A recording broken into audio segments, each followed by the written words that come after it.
चलो बेटा बात करते हैं अपन एटॉमिक स्ट्रक्चर की। अपन बात कर रहे थे तो जो अपना लास्ट लेक्चर हुआ था एटॉमिक स्ट्रक्चर का, उसमें अपने डिस्कस किया था। अपने जैसे एक चैप्टर के लिए बात करें, जैसे एग्जाम के पॉइंट ऑफ व्यू से वेरी वेरी इंपॉर्टेंट है, बोर मॉडल की अपन ने बात की थी। ओके, बोर मॉडल के एक एक एप्लीकेशंस क्या होते हैं वो अपन ने डिस्कस किए थे कि अपन क्या करते हैं, रेडियस कैसे कैलकुलेट करते हैं, या इलेक्ट्रॉन की वेलोसिटी कैसे कैलकुलेट करते हैं, या फिर क्या करते हैं इसके अकॉर्डिंग बात करें तो क्या करते हैं, एनर्जी कैसे कैलकुलेट करते हैं। क्लियर। फिर दो अलग अलग सेल या ऑर्बिट के लिए एनर्जी डिफरेंस कैसे कैलकुलेट करना है वो भी अपन ने डिस्कस किया था। क्लियर।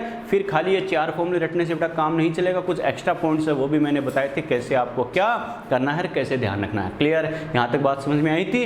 फिर जो नंबर 4 मॉडल अपन सोमरफील्ड मॉडल है उसको भी मैंने बताया था, एग्जाम के पॉइंट ऑफ व्यू से कोई खास रोल नहीं है, तो उसका एक ही पॉइंट ध्यान रखना था जो अपने डिस्कस किया था। क्लियर। चलो बेटा, तो एटॉमिक मॉडल अपन सीक्वेंस से बात कर रहे थे। तो जैसे फर्स्ट मॉडल अपन ने डिस्कस किया था थॉमसन मॉडल, फिर नंबर 2 पे रदरफोर्ड मॉडल, फिर नंबर 3 पे बोर मॉडल, नंबर 4 पे सोमरफील्ड मॉडल। क्लियर। और जो नंबर 5 मॉडल है उसकी बात करते हैं, ये होता है बेटा क्वांटम मॉडल। इसे क्या बोलते हैं, क्वांटम मॉडल, या फिर इसे क्या बोला जाता है बेटा, वेव मैकेनिकल। क्या बोला जाता है, वेव मैकेनिकल मॉडल, यानी क्वांटम सिद्धांत या तरंग यांत्रिकी सिद्धांत। ठीक है, यानी क्वांटम सिद्धांत या तरंग यांत्रिकी सिद्धांत। एक्चुअल में क्या होता है बच्चों, देखो बच्चा कहेगा सर स्टार्टिंग के जो 4 मॉडल्स है वो तो साइंटिस्ट के नाम पे दिए गए थे, क्या, जैसे थॉमसन हो गया, रदरफोर्ड हो गया, बोर हो गया, सोमरफील्ड हो गया। तो सर ये कौन सा साइंटिस्ट आ गया, एक्चुअल में बेटा ये साइंटिस्ट नहीं है, 3 साइंटिस्ट ने अपने अपने कॉन्सेप्ट दिए थे, डी ब्रोगली, हाइजेनबर्ग और श्रोडिंगर। ये तीनों का मिक्सअप है बेटा। बात समझ में आई क्या, यानी ये जो क्वांटम मॉडल क्या है, 3 साइंटिस्ट ने अपने अपने कॉन्सेप्ट दिए थे, उनका मिक्सअप है बेटा ये। क्लियर। कैसे बच्चों, देखो सबसे पहले बात करें जो स्टार्टिंग के 4 मॉडल्स अपने पढ़े हैं, थॉमसन, रदरफोर्ड, बोर और सोमरफील्ड, वो क्या है, क्लासिकल मॉडल है। क्लासिकल मॉडल है मतलब चिरसम्मत सिद्धांत, पुराने सिद्धांत है हमारे टाइम के। ओके, और ये है बच्चों क्वांटम मॉडल या वेव मैकेनिकल मॉडल, ये क्या है, मॉडर्न मॉडल है, आधुनिक सिद्धांत है आपके टाइम का। ओके, बच्चा कहेगा सर इसमें फर्क क्या है, आपके हमारे जैसे 50 साल का गैप है, खाली यही फर्क है क्या, नहीं बच्चों, इसका मीनिंग ये नहीं है। इसका मीनिंग क्या है, स्टार्टिंग के 4 मॉडल जो हमने डिस्कस किए वो तो एक्चुअल में क्या है, जो ओल्ड कॉन्सेप्ट है बेटा, पुरानी थ्योरीज है, उनके बेसिस पे बनाए गए थे। क्लियर। लेकिन ये जो मॉडल है इसको क्या बोलते हैं, मॉडर्न मॉडल, यानी जो मॉडर्न कॉन्सेप्ट्स है बेटा फिजिक्स के, साइंस के, वो इसमें इंक्लूड किए गए हैं। ओके, बच्चा कहेगा सर वो कौन सा कॉन्सेप्ट आ गया ऐसा, तो एक्चुअल में क्या, पहले ये मानते थे कि इलेक्ट्रॉन क्या होता है, एक पार्टिकल है। पार्टिकल समझते हो, जैसे डस्ट पार्टिकल बोलते हैं, यानी ऐसा कोई माइक्रो सबस्टांस है जिसका कुछ ना कुछ मास हो, उसके लिए अपन क्या वर्ड यूज करते हैं, पार्टिकल यूज करते हैं। तो पहले ये मानते थे कि इलेक्ट्रॉन क्या, एक माइक्रो पार्टिकल है जिसका मास ये है। क्लियर। बच्चों देखो 2 नाम बार बार आएंगे, particle nature, wave nature. Okay, क्या कहा, पार्टिकल नेचर और वेव नेचर। मैंने क्या कहा था, वेव का मतलब क्या होता है, अगर कोई particle continuously randomly movement show करे बेटा, उसके लिए अपन क्या वर्ड यूज करते हैं, वेव वर्ड यूज करते हैं, तरंग शब्द प्रयोग करते हैं बेटा। पीछे नाम आया भी है, मैंने बताया भी था,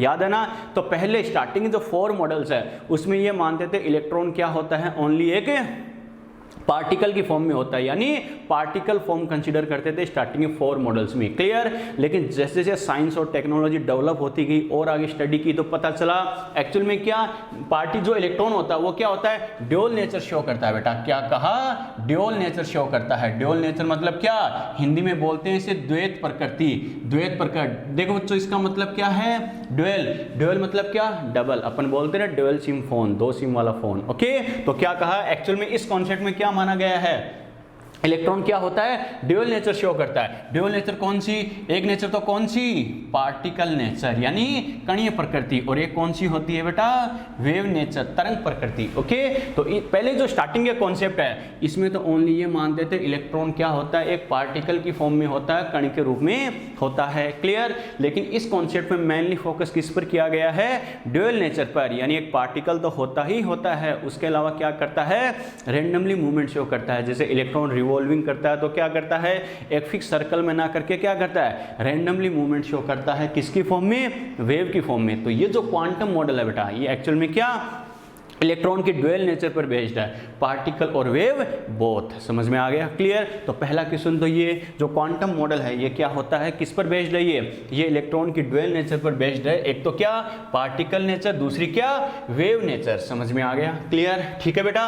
अब बात करते हैं बच्चों, देखो ये जो क्वांटम मॉडल पढ़ रहे हैं तो मैंने क्या कहा, इसमें कोई अकेला कोई सिंगल मॉडल नहीं है।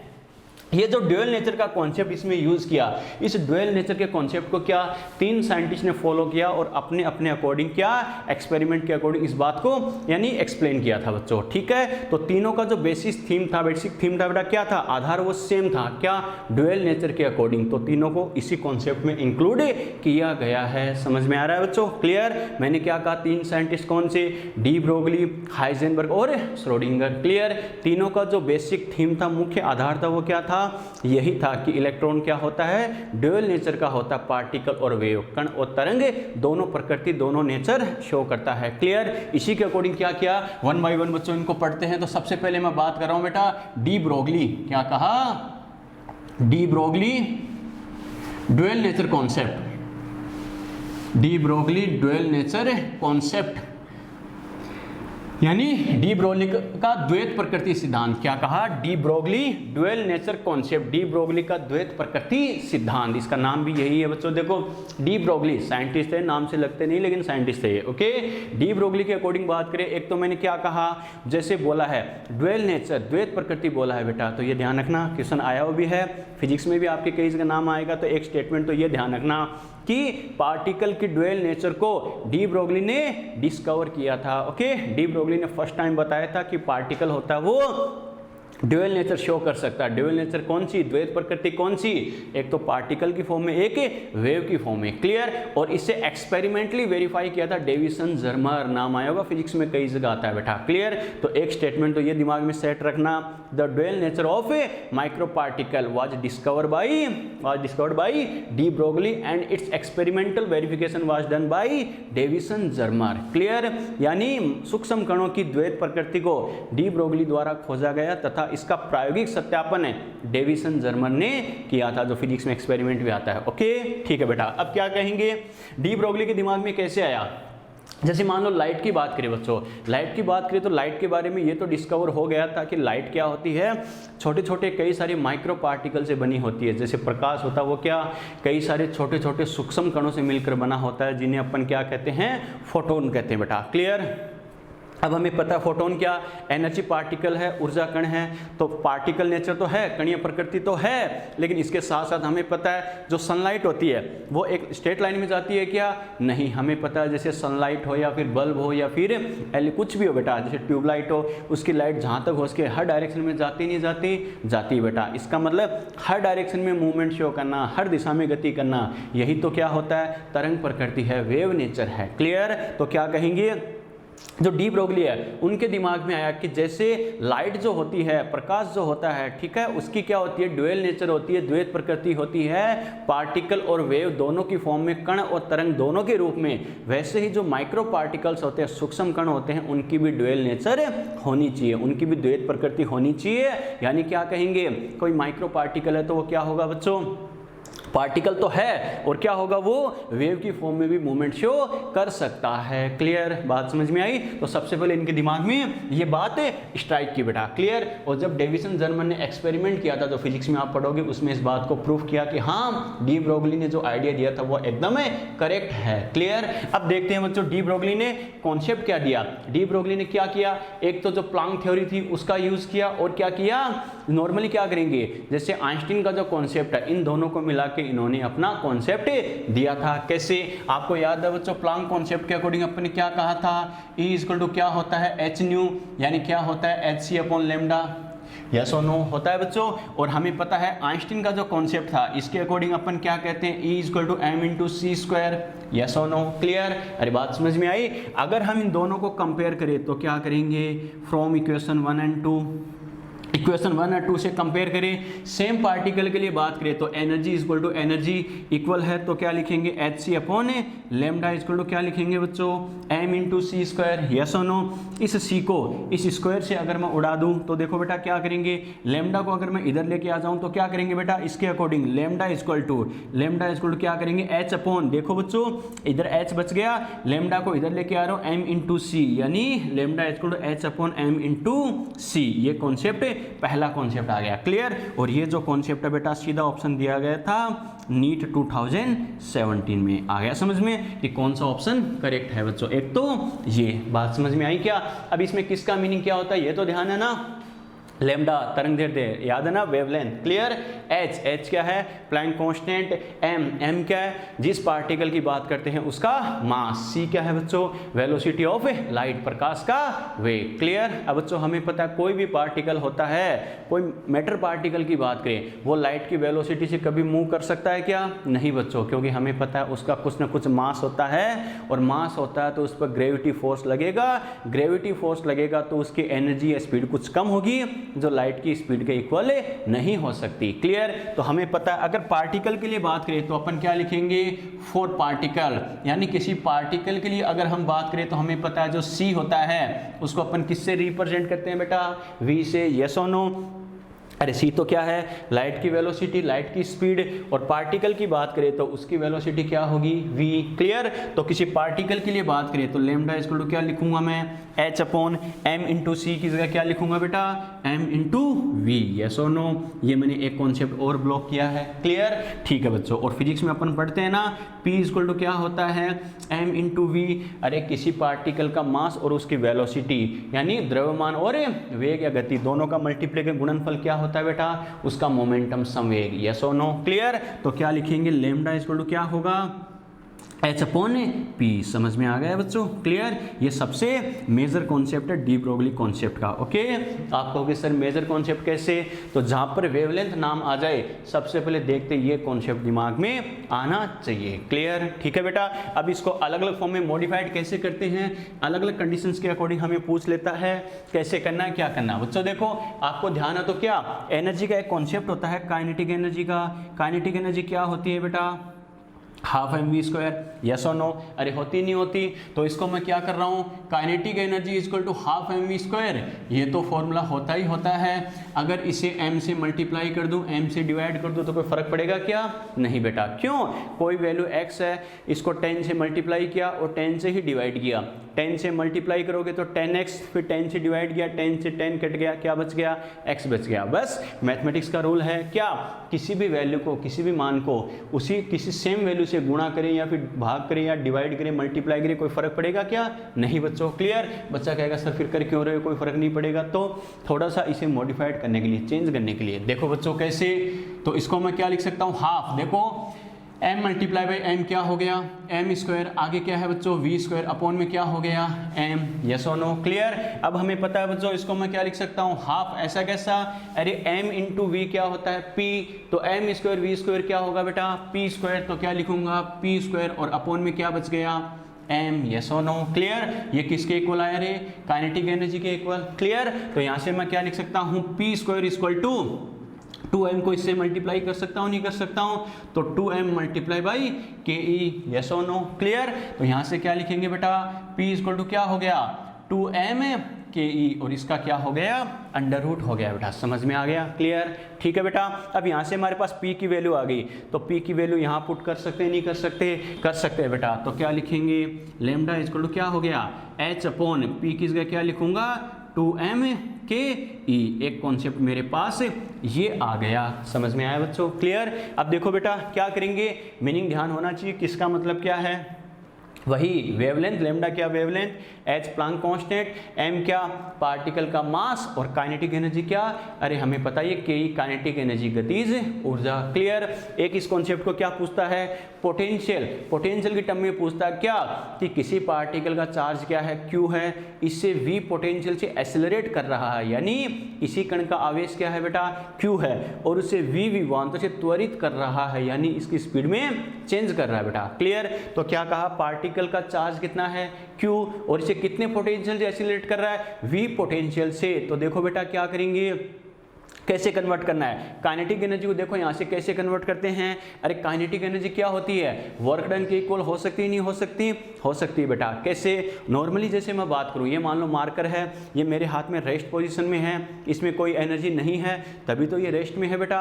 अरे काइनेटिक एनर्जी 0 है, तभी तो रेस्ट में है, विराम अवस्था में है, वरना रेस्ट में रहता है क्या, नहीं बच्चों। अब मैंने क्या किया, मैंने थोड़ी सी इसे एनर्जी दी, मैंने क्या कहा, थोड़ी सी मैंने इसे एनर्जी दी, तो क्या होगा, इसमें मूवमेंट हुई नहीं हुई, हुई। क्यों, क्योंकि हमें पता है इसमें काइनेटिक एनर्जी आ गई, क्लियर। लेकिन वो काइनेटिक एनर्जी कैसे आई, जब मैंने इस पर वर्क किया, मैंने इसे एनर्जी दी है, यस और नो। तो देखो मैं इसे थोड़ी सी एनर्जी दूंगा, थोड़ा सा वर्क करूंगा तो थोड़ी सी काइनेटिक एनर्जी आएगी, मैं इसे जचा के एनर्जी दूंगा तो जचा के काइनेटिक एनर्जी आएगी। इसमें मूवमेंट ज़्यादा होगी या नहीं होगी, यस और नो। इसका मतलब क्या कहूँगा, किसी पार्टिकल की काइनेटिक एनर्जी किसके इक्वल होती है बेटा, वर्क डन के इक्वल, क्लियर। और फिजिक्स में हमें पता है चार्ज और पोटेंशियल के लिए क्या कहते हैं, W इक्वल टू क्या होता है, Q इंटू वी। अरे कैपेसिटर चैप्टर पढ़ते हैं बेटा, संधारित्र, उसमें ध्यान है ना। तो क्या कहते हैं, काइनेटिक एनर्जी क्या होगी, वर्क डन के इक्वल, और वर्क डन क्या होगा बेटा, चार्ज मल्टीप्लाई बाई पोटेंशियल। आगे समझे, विभवांतर, आवेश गुणा विभवांतर, क्लियर। तो यहाँ काइनेटिक एनर्जी की जगह क्या लिखूंगा, लैम्डा इक्वल टू क्या लिखेंगे, H upon 2m। Kinetic energy की जगह मैं क्या लिख सकता हूँ, Q इंटू वी, और क्या है बच्चों, अंडर रूट हो जाएगा। समझ में आया कैसे किया, यस और नो। एक लेमडा की हमने एक फॉर्म में ये लिखी है, समझ में आ गया, क्लियर। तो मैंने क्या कहा बच्चों, देखो अब आपको क्वेश्चन में ट्राई कैसे करना है समझना।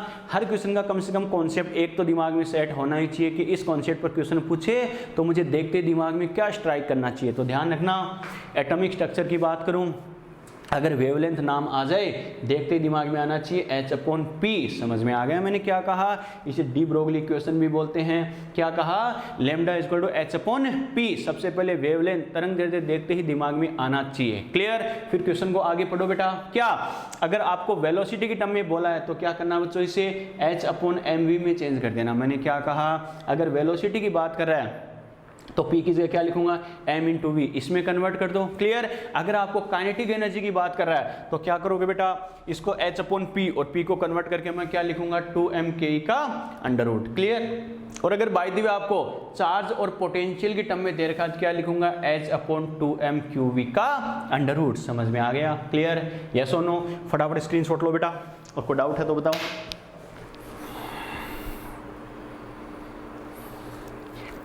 Mukesh Kumar, good evening sir, good evening बेटा, सभी को गुड इवनिंग।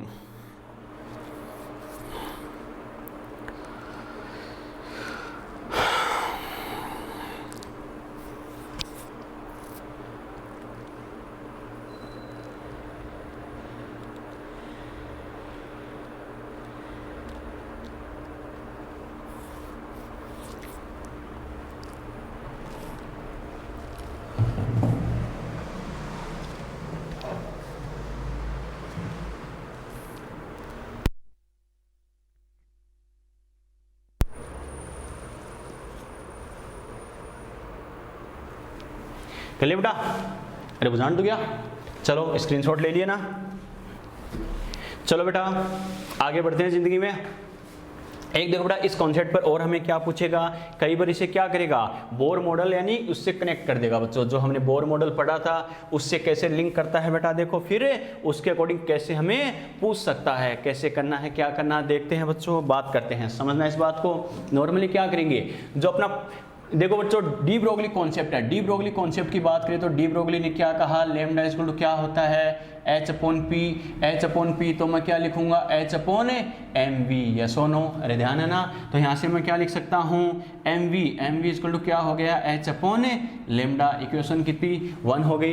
अरे m into V, H upon lambda इधर आ जाएगा, H अपॉन लेमडा, क्लियर। ठीक है बेटा, एक हम क्या कहेंगे, आपको याद है बोर मॉडल में हमने बात की थी, तो बोर मॉडल में बोर ने क्या कहा था, J इक्वल टू क्या होता है, mvr इक्वल टू क्या होता है, NH अपॉन 2 पाई, यस और नो।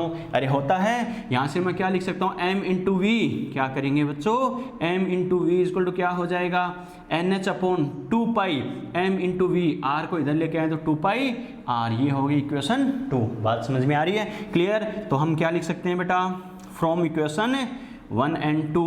इक्वेशन 1 और 2 से अगर हम बात करें तो देखो बच्चों क्या कह सकते हैं, एम वी इक्वल है या नहीं है। एम वी को इक्वल कर दो तो क्या लिखूंगा, एच अपॉन लेमडा इक्वल क्या हो गया, एन एच, यानी क्या हो गया, एन एच अपॉन क्या हो गया, 2 पाई आर। बात समझ में आ रही है, क्लियर। एच से मैं एच को उड़ा दूं बेटा, उड़ा सकते हैं। तो देखो 2 पाई आर को इससे मल्टीप्लाई कर दूं तो 2 पाई आर इक्वल टू, इस लेमडा को इससे मल्टीप्लाई कर दूं तो क्या आ जाएगा, एन लेमडा। समझ में आ गया, एक कॉन्सेप्ट हमारे पास ये आ गया, क्लियर। अब मतलब ध्यान होना चाहिए किसका मतलब क्या है बच्चों, देखो 2 पाई आर क्या होता है, अरे सरकमफेरेंस, परिधि होती नहीं होती, होती है बेटा। एन लेमडा, एन क्या, नंबर ऑफ क्या, सेल और ऑर्बिट, कोश या कक्षा की संख्या। कौन सी सेल की बात कर रहा है, फर्स्ट सेकंड थर्ड फोर्थ। हमें पता है एन की वैल्यू क्या होती है, 1 2 3 4 ऐसे होती नहीं होती। जिस सेल या ऑर्बिट की बात करें एन की वैल्यू उतनी ही यूज करते हैं। लेमडा क्या, वेवलेंथ, यानी जिस सेल या ऑर्बिट की बात करें उसमें इलेक्ट्रॉन रिवॉल्विंग कर रहा है, चक्कर लगा रहा है वेव की फॉर्म में, तरंग के रूप में, उसकी वेवलेंथ, उसकी तरंग दैर्ध्य, क्लियर। ठीक है बेटा, इसका मतलब एक बात तो श्योर है, जिस सेल या ऑर्बिट की बात करें सरकमफेरेंस उसी की लेंगे, अरे जिस या कोश या कक्षा की बात करें परिधि उसी की तो लेंगे, और जिसकी सरकमफेरेंस या परिधि लेंगे, रेडियस त्रिज्या भी तो उसी की लेंगे। तो एन सेल की बात कर रहा हूं तो इसे मैं क्या लिख सकता हूं, 2 pi r n lambda, 2 pi r N equal to n lambda. समझ में आ गया, क्लियर। अब इस पे क्वेश्चन क्या पूछेगा, देखो समझना।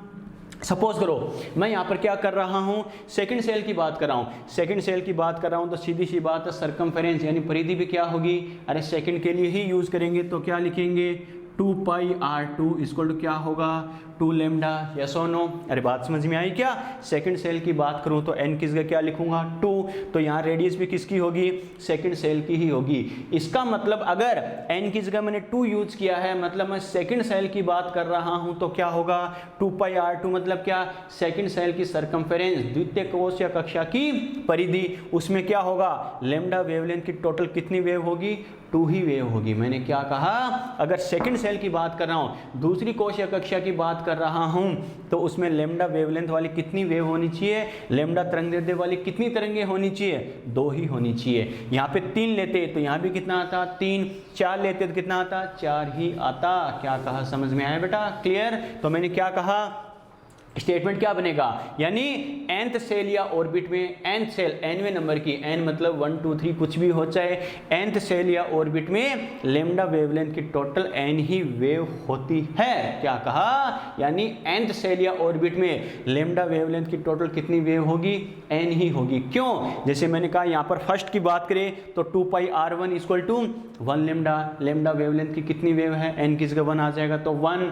सेकंड की बात करूँ 2 पाई r2 तो 2 लेमडा, 2 पाई r2 बोला है, मतलब सेकंड की सरकमफेरेंस, दूसरी की परिधि, तो वो क्या आ जाएगा, मतलब दूसरी कक्षा की बात कर रहा हूँ, सेकंड सेल की बात कर रहा हूँ तो उसमें 2 लेमडा, तो लेमडा वेवलेंथ की कितनी वेव होगी, 2 होगी, क्लियर। r3 लिखूँ तो यहाँ पे 3 लेमडा, लेमडा वेवलेंथ की कितनी वेव, 3 वेव होगी। समझ में आ गया बेटा, क्लियर, यस और नो। तो ये ध्यान रखना कैसे करना।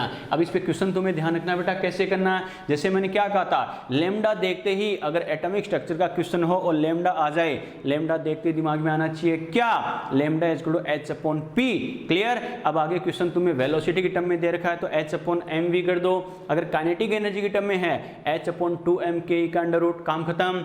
अगर चार्ज और पोटेंशियल की टर्म में है तो एच अपॉन 2m क्यूवी का अंडर रूट, क्लियर। लेकिन अगर तुम्हें ध्यान रखना वेवलेंथ के साथ सेल या ऑर्बिट बोले, मैंने क्या कहा, वेवलेंथ के साथ क्या सेल या ऑर्बिट नाम आ जाए तो क्या करना, 2 pi r N equal to n lambda दिमाग में स्ट्राइक करना चाहिए। समझ में आ गया। जिस सेल या ऑर्बिट की बात कर रहा है उसके रेडियस का फॉर्मूला लगा देना। बच्चा कहेगा सर कैसे लगा दूं, R N equal to 0.529 multiply by N square upon Z angstrom, याद है ना। तो जिस सेल या ऑर्बिट की बात करा उसके लिए रेडियस का फॉर्मूला जो पीछे हमने पढ़ा है, एन की वैल्यू जिसकी बात करें उसके इक्वल आ ही जाएगा, और लेमडा या तो गिवन होगा या आस्क एन पूछेगा। समझ में आ गया बेटा, क्लियर। तो ये अपने किसकी बात की है, de Broglie dual nature concept की बेटा। समझ में आ गया, क्लियर, यस और नो। ठीक है बच्चों, चलो अरे यहाँ तक समझ में आया, फटाफट बेटा स्क्रीनशॉट लो जल्दी से।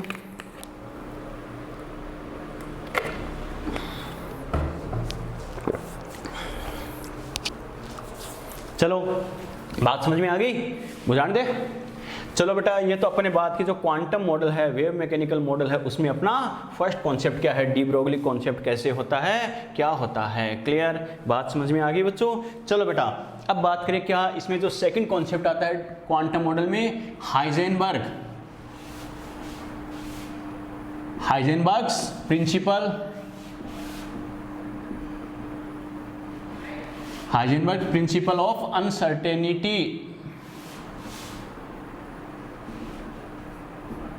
हाइजेनबर्ग्स प्रिंसिपल ऑफ अनसर्टेनिटी, यानी हाइजेनबर्ग का अनिश्चितता का सिद्धांत। मैंने क्या लिखा है, Heisenberg principle of uncertainty, Heisenberg का अनिश्चितता का सिद्धांत। बच्चों देखो कैसे अनसर्टेनिटी इन्होंने क्या कहा, कैसे कहा। हाइजेनबर्ग जो साइंटिस्ट थे इन्होंने क्या कहा, इन्होंने दो चीज़ों को मेंशन किया बेटा। क्या, एक तो क्या किया, पोजीशन के बारे में, एक तो किसके बारे में, पोजीशन यानी स्थिति, एक किसको किया, मोमेंटम, किसको किया, मोमेंटम। ठीक है बच्चों, देखो बात करें क्या करें, यानी इस किसकी बात करें, पोजीशन एंड मोमेंटम की बात करें। बच्चों देखो कैसे क्या करेंगे, देखो नॉर्मली क्या करेंगे, पोजीशन की बात करें बच्चों तो क्या लिखेंगे, पोजीशन को x से डिनोट किया और क्या किया बच्चों, इसको इन्होंने p से डिनोट किया। बच्चों बात समझ में आई क्या, क्लियर। तो देखो कैसे करना है, क्या करना बच्चों, देखो नॉर्मली इन्होंने क्या कहा, मैंने क्या कहा था, ये क्वांटम मॉडल के टाइप है, क्वांटम मॉडल के टाइप है। तो क्वांटम मॉडल किस पर बेस्ड है, ड्यूअल नेचर पर बेस्ड है, द्वैत प्रकृति पर आधारित है। ड्यूअल नेचर मतलब क्या, पार्टिकल और वेव दोनों की फॉर्म में। क्लियर, यानी कण और तरंग दोनों के रूप में, ये भी उसी का टाइप है। तो इन्होंने क्या कहा, नॉर्मली क्या कहेंगे, यानी मैंने क्या कहा, यानी पोजीशन एंड मोमेंटम, स्थिति और संवेग। क्लियर, इसे बोलते हैं स्थिति, इसे बोलते हैं संवेग। क्लियर, और हमें पता है जो मोमेंटम होता है बेटा वो क्या होता है, m इंटू वी। यानी इन्होंने क्या कहा, मोमेंटम का मतलब क्या, कोई m मास का पार्टिकल है, अगर उसकी वेलोसिटी v है तो क्या होगा, m और v का मल्टीप्लीकेशन, गुणनफल क्या होता है उसका, मोमेंटम होता है, संवेग होता है। फिजिक्स में आता भी है, याद है ना। क्लियर, तो इन्होंने क्या कहा, अगर इलेक्ट्रॉन, सुनना इस बात को, क्या कहा, अगर इलेक्ट्रॉन क्या होगा, वेव की फॉर्म में होगा, वेव की फॉर्म में होगा, तरंग के रूप में होगा, तो इसकी पोजीशन और मोमेंटम दोनों का एक साथ मेजरमेंट पॉसिबल नहीं है। मैंने क्या कहा, फिर सुनना इस बात को, इन्होंने क्या कहा, अगर इलेक्ट्रॉन वेव की फॉर्म में है, और नॉर्मली होता ही है इस कॉन्सेप्ट के अकॉर्डिंग कि इलेक्ट्रॉन वेव नेचर शो करता है, इस वजह से क्या होगा, इसकी पोजीशन और उसके मोमेंटम दोनों का एक साथ मेजरमेंट, एग्जैक्टली मेजरमेंट, सही यानी यथार्थ मापन संभव नहीं है। बच्चा कहेगा सर क्यों नहीं है, तो बच्चों समझना, सपोज करो मैं कोई m मास का पार्टिकल हूं बेटा, सपोज करो, ठीक है। अब मान लो मेरे क्या, मैं v स्पीड से मूव कर रहा हूं बेटा, मान लो इधर से उधर, इधर से उधर मैं मूवमेंट शो कर रहा हूं बेटा। इसका मतलब मेरा मास था और मेरे में स्पीड वेलोसिटी भी है, तो मास और वेलोसिटी, इसका मतलब फाइनली मैं क्या कहूंगा, मेरे अंदर मोमेंटम है या नहीं है बच्चों। क्लियर, इसका मतलब मेरे मोमेंटम की वैल्यू तो आप कैलकुलेट कर सकते हो कि सर आपका मास ये है 50 kg है और आपकी स्पीड मान लो ये 20 कुछ भी है बेटा, 20 10 जो भी हो बेटा, तो क्या करेंगे, इसका मतलब मेरा मास और मेरी स्पीड, मेरी वेलोसिटी है, दोनों की वजह से, दोनों के हेल्प से मेरा मोमेंटम आ सकता है, नहीं आ सकता, आ सकता है। यानी मैं जो मूवेबल कंडीशन में हूं, मैं मूवमेंट शो कर रहा हूं, गति प्रदर्शित कर रहा हूं, तो क्या होगा बेटा, इधर से इधर, इधर से इधर, इधर से इधर, तो मेरा मोमेंटम तो आप बता सकते हो, लेकिन मेरी पोजीशन बता सकते हो क्या, कि मैं कहां पर हूं। आप कहोगे सर आप राइट में हो, इतने मैं सेंटर में आ गया, आप कहोगे सर सेंटर में हो तो मैं लेफ्ट में आ गया, आप कहोगे सर लेफ्ट में हो, मैं फिर सेंटर में, फिर कहोगे सर सेंटर में तो फिर राइट में आ गया। मैंने क्या कहा, जब तक मेरे अंदर मोमेंटम है, मोमेंटम का मतलब क्या है, मास और वेलोसिटी मेरे अंदर दोनों है, तब तक मेरे अंदर मोमेंटम होगा। और जब तक मोमेंटम है मतलब मैं मूवेबल फॉर्म में हूं, मोमेंटम की कुछ ना कुछ वैल्यू है, मतलब मैं एक जगह फिक्स नहीं हूं। और जब तक मैं एक जगह फिक्स नहीं हूं, आप मेरी एग्जैक्ट पोजीशन बता सकते हो क्या, मैं राइट में हूं, सेंटर में हूं या लेफ्ट में हूं, यस और नो, नो बेटा। तो मैंने क्या कहा, अगर मैं मूवेबल नेचर शो कर रहा हूं बेटा, इधर से उधर, इधर से उधर, तो क्या करूंगा, मेरे अंदर कुछ ना कुछ मोमेंटम है, लेकिन मेरी एग्जैक्ट पोजीशन का आप आइडिया नहीं बता सकते। आप आपने कहा सर स्टॉप, इसका मतलब मैं यहां फिक्स हो गया, इसका मतलब मेरी ये एग्जैक्ट पोजीशन है या नहीं है। आप कहोगे सर इसका मतलब आप सेंटर में हो, मैंने आप क्या किया, एक जगह में स्टॉप हो गया, मेरी पोजीशन फिक्स होगी, इस पॉइंट पर आप मेरी पोजीशन बता सकते हो, लेकिन जिस पॉइंट पर मेरी पोजीशन फिक्स हुई उस पॉइंट पर मेरी स्पीड क्या होगी, अरे वेलोसिटी क्या है मेरी, जीरो। समझ में आ रहा है बेटा, क्योंकि अगर मैं फिक्स हो गया, एग्जैक्ट पोजीशन आपको बतानी है, इसका मतलब मेरे लिए v क्या हो गया, जीरो हो गया, और v जीरो होते ही m v से मल्टीप्लाई होकर, जीरो से मल्टीप्लाई होकर p भी क्या हो गया, जीरो हो गया, यस और नो। इसका मतलब जिस पॉइंट पर, यानी जब आप जिस कंडीशन में मेरे लिए p की वैल्यू कैलकुलेट कर सकते थे, मोमेंटम कैलकुलेट कर सकते थे, उस कंडीशन में आप मेरे लिए पोजीशन बता सकते थे क्या? नहीं, कोई फिक्स पोजीशन नहीं थी। और जब आपने कहा एक जगह सर फिक्स हो जाओ, स्टॉप, इसका मतलब एक फिक्स पोजीशन बता दी, उस पॉइंट पर मेरे लिए मोमेंटम क्या हो गया? जीरो हो गया। यही बात इन्होंने कही। इलेक्ट्रॉन क्या होता है कि वेव की फॉर्म में, कंटिन्यूअसली मूवेबल फॉर्म में होता है, तो क्या होगा? इसकी एग्जैक्ट पोजीशन नहीं बता सकते। कब? जब तक मूवमेंट शो करेगा। क्लियर? और जब आपको एग्जैक्ट पोजीशन बतानी है, उस पॉइंट पर एक जगह से फिक्स करेंगे, एक जगह फिक्स करेंगे तो वेलोसिटी जीरो, तो मोमेंटम जीरो, यानी जिस पॉइंट पर आप फिक्स पोजीशन बता रहे हो उस पॉइंट पर उसका मोमेंटम जीरो हो जाएगा। यस और नो? तो यही बात इन्होंने कही।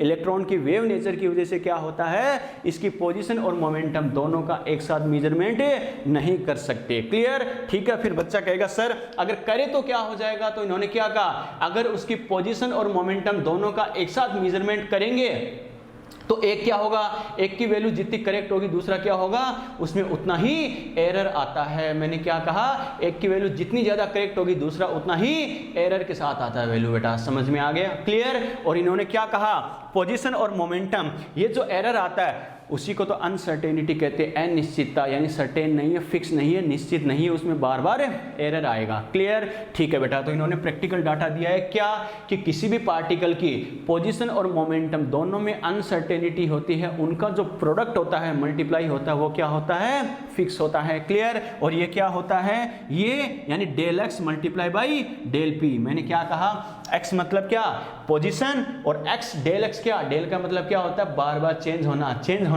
Uncertainty, error. आ गया समझ में? यानी अनसर्टेनिटी इन पोजीशन, अनसर्टेनिटी और एरर इन पोजीशन।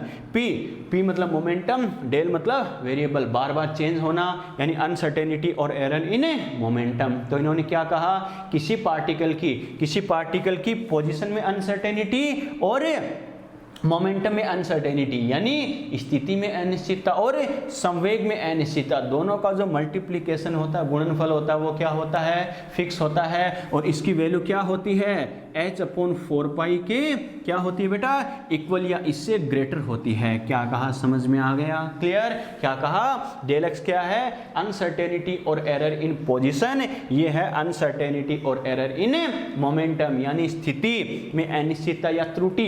क्लियर? और ये क्या होगा, संवेग में अनिश्चितता या त्रुटि। समझ में आ गया? क्लियर? तो पहली बात तो ध्यान रखना बच्चों, कैसे किया, ध्यान रखना, अनसर्टेनिटी या एरर, अनिश्चितता या त्रुटि नाम आते ही सबसे पहले दिमाग में ये कॉन्सेप्ट स्ट्राइक करना चाहिए। क्लियर? एक हमें कैसे पूछेगा बेटा, ये भी एग्जाम में पूछा हुआ डायरेक्टली बच्चों। एक हमें पता है, नॉर्मली हम क्या लिखते हैं, P इक्वल टू क्या होता है, mv।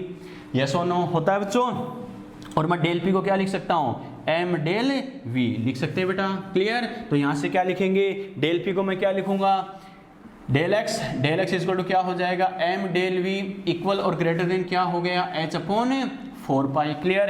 इन्होंने तो एग्जैक्ट क्या कहा था, h/4π के बराबर या इससे ज्यादा। क्लियर? लेकिन ध्यान रखना, जब अपन न्यूमेरिकल्स करेंगे तो न्यूमेरिकल्स में क्या इक्वल मान के ही करते हैं बेटा, एग्जैक्ट वैल्यू के लिए। समझ में आ गया? ठीक है बेटा। अब यहां से मैं क्या लिखूं, अगर m को मैं अपॉन में लेके आ जाऊं तो क्या लिखेंगे, x multiply by del V equal और ग्रेटर देन h/4π m यहाँ अपॉन में आ गया। इसे बोला जाता है बेटा अनसर्टेनिटी प्रोडक्ट। क्या बोला जाता है, अनसर्टेनिटी प्रोडक्ट, यानी अनिश्चितता गुणनफल। बात समझ में आई क्या, अनसर्टेनिटी प्रोडक्ट, अनिश्चितता गुणनफल। क्लियर?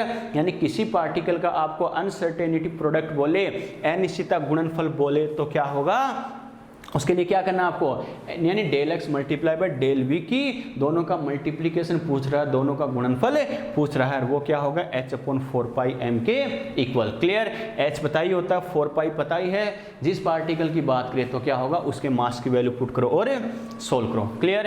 एक क्वेश्चन इस पर और पूछता है क्या, कि ये जो होता है नॉर्मली क्या करेंगे, यानी जो हाइजेनबर्ग कॉन्सेप्ट है वो भी क्या, माइक्रो पार्टिकल यानी सूक्ष्म कणों के लिए लागू होता है। क्यों बेटा, इसका रीजन क्या है, क्योंकि हमें पता कोई पार्टिकल बड़ा होगा तो हमें पता है बेटा इसका मास भी ज़्यादा होता है, और अगर मास ज़्यादा होगा तो क्या होगा, इसकी वैल्यू क्या आएगी, बहुत कम आएगी, और तो अनसर्टेनिटी प्रोडक्ट की वैल्यू बहुत कम आएगी। इस वजह से ज़्यादातर ये बड़े पार्टिकल के लिए अप्लाई नहीं होता। ये भी electron, proton, alpha particle, atom, molecule जैसे माइक्रो पार्टिकल के लिए अप्लाई होता है। समझ में आ गया? क्लियर? ठीक है, स्क्रीनशॉट लो बेटा फटाफट।